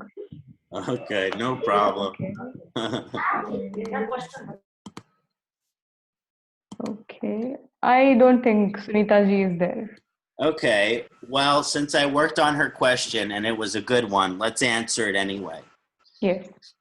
She mentioned a unique yoga. So since Moon is making 6-8 axis aspect with first house Jupiter and Leo, what are long-term impact in Ayurvedic remedies, if any?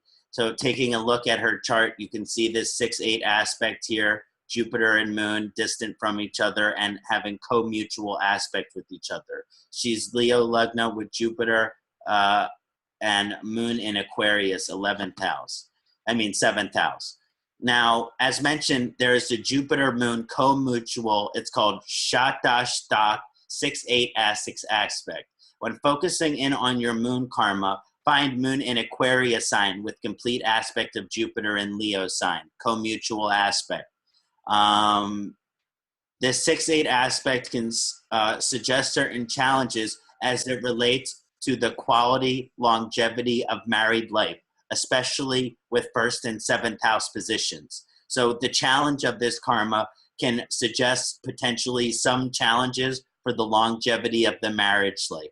However, Moon and Jupiter aspect can be very beneficial for growth, and Jupiter in Lagna reduces many challenging effects of this aspect. It will show that the emotional maturity manifests in alignment with spiritual education and wisdom, and that your spiritual evolution will give you great emotional peace, and that without spiritual evolution focused or prioritized, then your emotions can be very disturbed. So you have to live a spiritual life in order to have emotional peace. Remedies for this Moon karma include compatibility aspect, in which it is essential for you that your partner has a devotional nature and is also focused on spiritual wisdom and evolution. You need a spiritually focused devotional partner. And the contentedness of the relationship and marriage is based off of constant growth and evolution and constant devotion to the family picture. Remedy from Jupiter Moon co-mutual is to never get complacent with spiritual wisdom or education. As one spiritual wisdom grows, it can be easy to forget to focus on forever learning and so forever growing. But the Jupiter Moon aspect suggests constant growth, and so never to get lazy with one's own spiritual growth is highly indicated here. Along those lines come other remedies of treating the body like a temple, honoring your gurus and teachers, and especially your female gurus and teachers because of the Jupiter Moon. Ultimately, while there is some challenges that come up with this expansive energy, ultimately, to stay devoted towards your spiritual path and family gives great happiness and fulfillment throughout your life. In other words, you're guaranteed happiness if family and spirituality are focused. Wonderful. Now we're going to take a look at Sri Yogananda Ji Moon Karma. First, we take a look at his Lagna, and there it is, our divine moon. So he has Chandra Lagna, and it is very significant in position of Leo. When looking at Yogananda Ji planetary karma with moon, we find moon within Lagna at 3 degrees in the sign of Leo. In many ways, the position of moon in Lagna shows Yogananda's personality, appearance, dharma, and nature. Okay? Moon in Leo shows leadership, which represents homeland or country. In many ways, Yogananda ji was a true patriot. He took the wisdom from his native country and shared it across the entire world. Yogananda had a profound love for his homeland. And those natives from India had a very strong affinity for Yogananda. He was loved in his homeland. Also, Moon in Lagna in Leo suggests his devotional nature and power. And Leo sign could definitely suggest a spiritual or devotional leader. Very strong leadership of spirit or devotion. And that's what Yogananda ji was. Moon being a feminine planet suggests certain feminine qualities that might have been a part of his appearance, such as his long, flowing, dark hair. As Moon rules 12th house in Yogananda's chart, suggests a devotional energy toward moksha and appreciation of temples, ashrams, and quiet places of meditation. Moon in Lagna in Leo suggests extreme spiritual charisma and touching the hearts of all who come in contact with him. It is truly beautiful to look at this unique moon karma of Yogananda and how the unconditional love and devotion manifested in his life and dharma.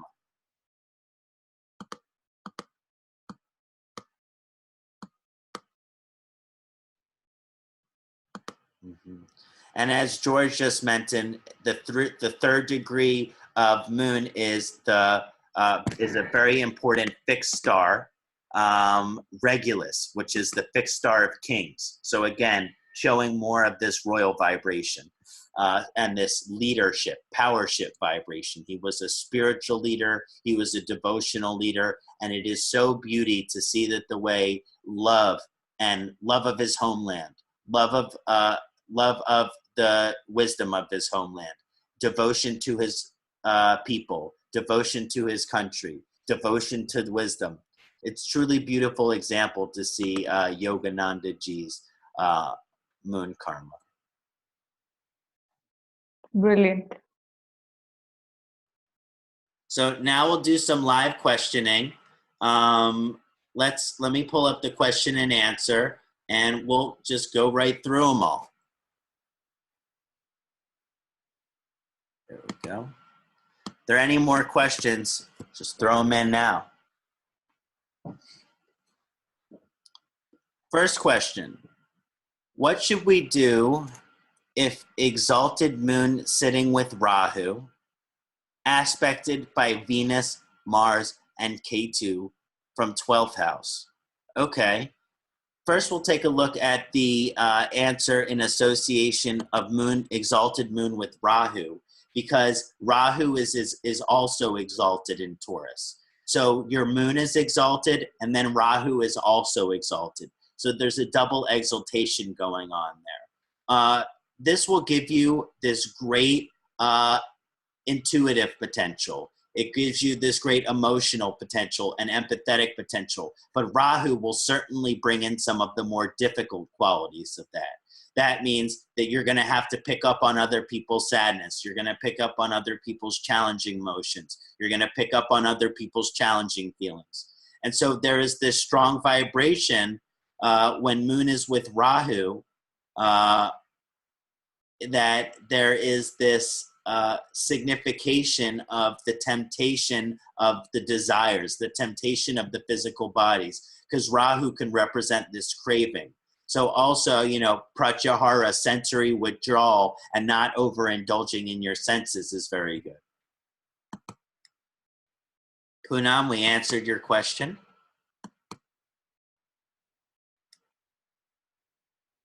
Cancer moon, what if Cancer moon in 9th house, but with K2?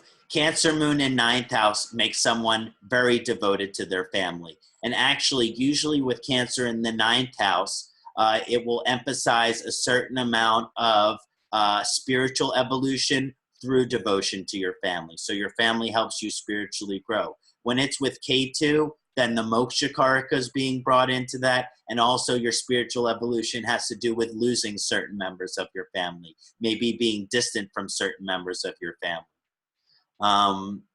And so this is a very strong vibration of moon in Cancer in the 9th house. It also makes someone who can be very devoted to the religion.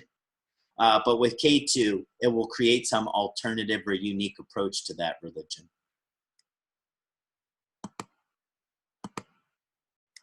Dineshji, I saw you just threw a question here, and we're not running charts for this question and answer. And so if you just want to tell us one of your questions, tell me this condition of your moon and one of the questions of your moon, and we can answer it that way. But we're not running charts right now. What if moon karma, if moon is in Abhijit in 9th house? That's really powerful conjunction.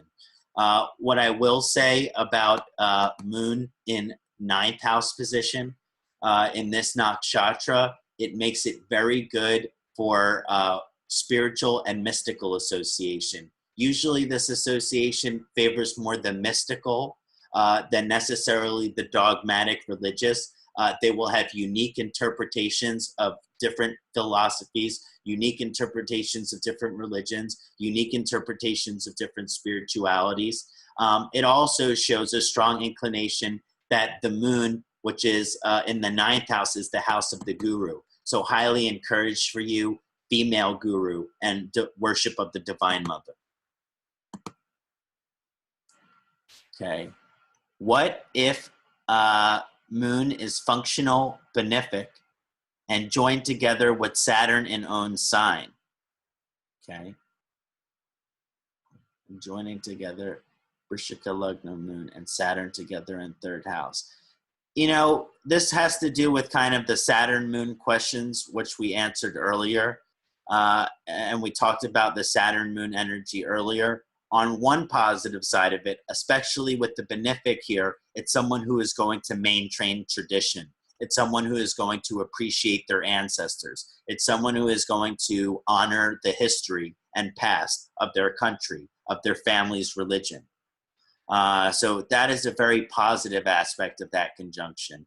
And you didn't ask about the challenges. So we'll just say that.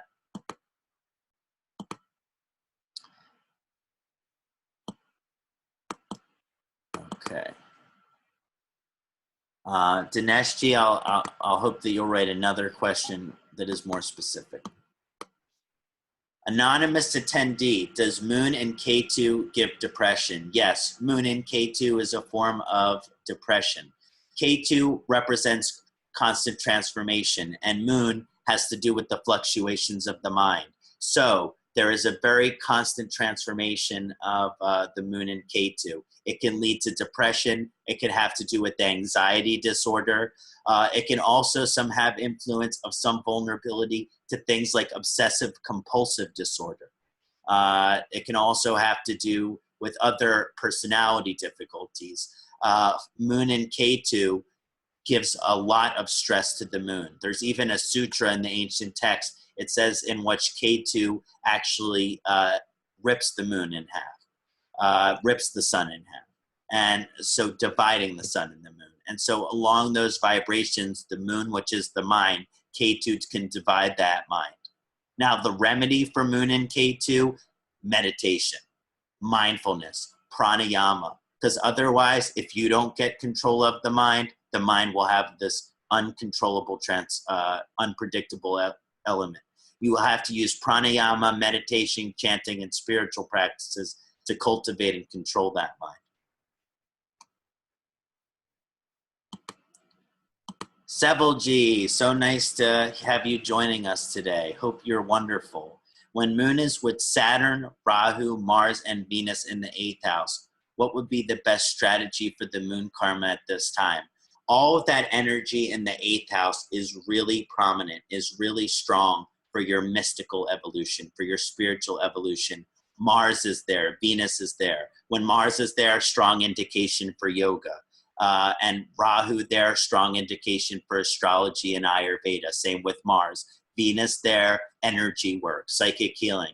The 8th house when the moon is there, it brings our devotion to the 8th house, which means it will bring your devotion to the occult. It will bring your devotion to the esoteric. It will bring your devotion towards yoga, Ayurveda, astrology, chanting, and more spiritual practices and more spiritual lifestyle. And because Venus is there, there's a social element of it as well, possibly a romantic element of it as well, which will also support that. The best strategy for this type of moon karma is to continue to stay devoted to these more mystical, occult, esoteric aspects, to continue to put your time and energy towards those things like yoga, astrology, Ayurveda, which I have no faith that I have full faith that you're already doing.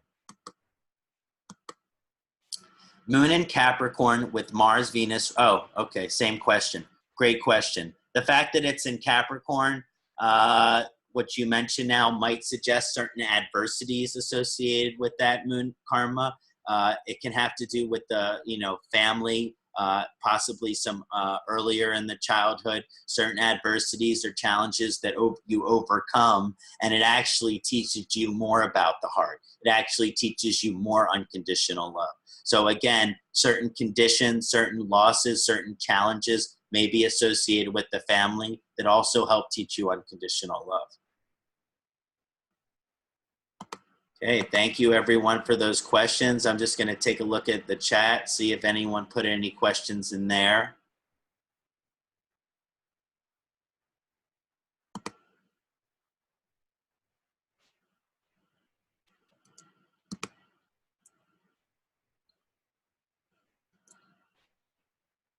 Go. Okay, Mitsuji, Moon in Maga Nakshatra conjunct with Ketu. Moon in Maga Nakshatra conjunct with Ketu, and Maga Nakshatra ruled by Ketu. So Moon double Ketu and Capricorn Lagna. Moon double Ketu definitely indicates a strong amount of spiritual evolution through the struggle between ego and egolessness. And that's what Maga Nakshatra does, because it kind of represents this profound spiritual power and rising to power. For example, this is Donald Trump's ascendant. He has Mars in this. So it shows this strong prominence towards great success, great prominence. But at the same time, Ketu is Moksha Karaka. And so as the power, as the success grows, so in turn does the ego grow. And so it's this eventual evolution in which the taller the tree, the bigger the fall. So there is this strong energy in which as you grow more successful in your life, very important that you keep your ego in control. Otherwise, it could lead to destruction at a later point. Okay. Are there any other questions that anyone has before we conclude today?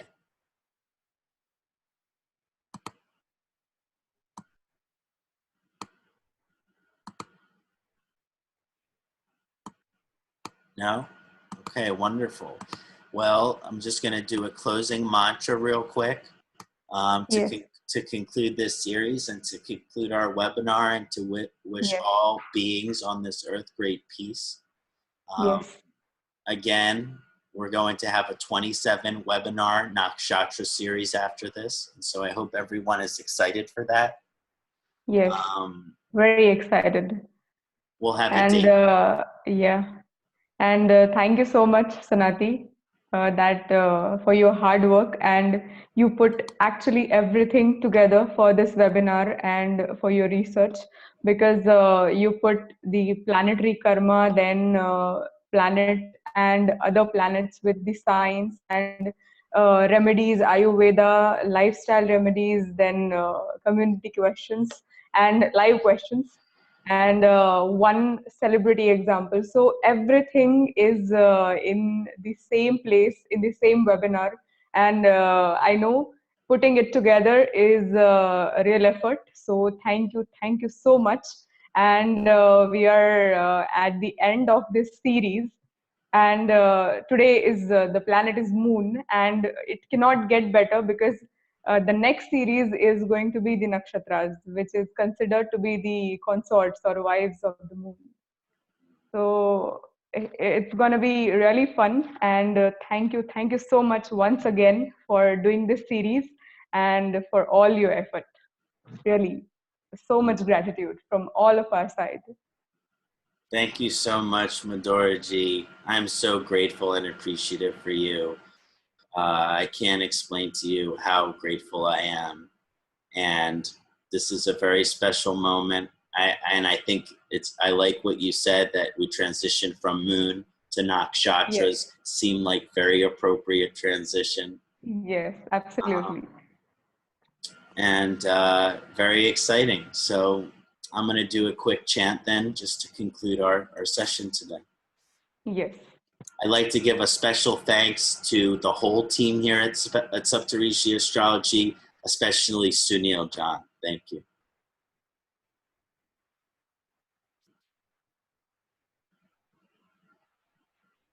Om Sahanau Vavatu Sahanau Bunaktu Sahaviryam Karvavahai Jasminavadikamastu Ma Vidvashavahai. Om Shanti Shanti Shanti. Om Shri Gurvyo Namaha. Hari Om. Om Namah Shivaya. Om Namah Shivaya.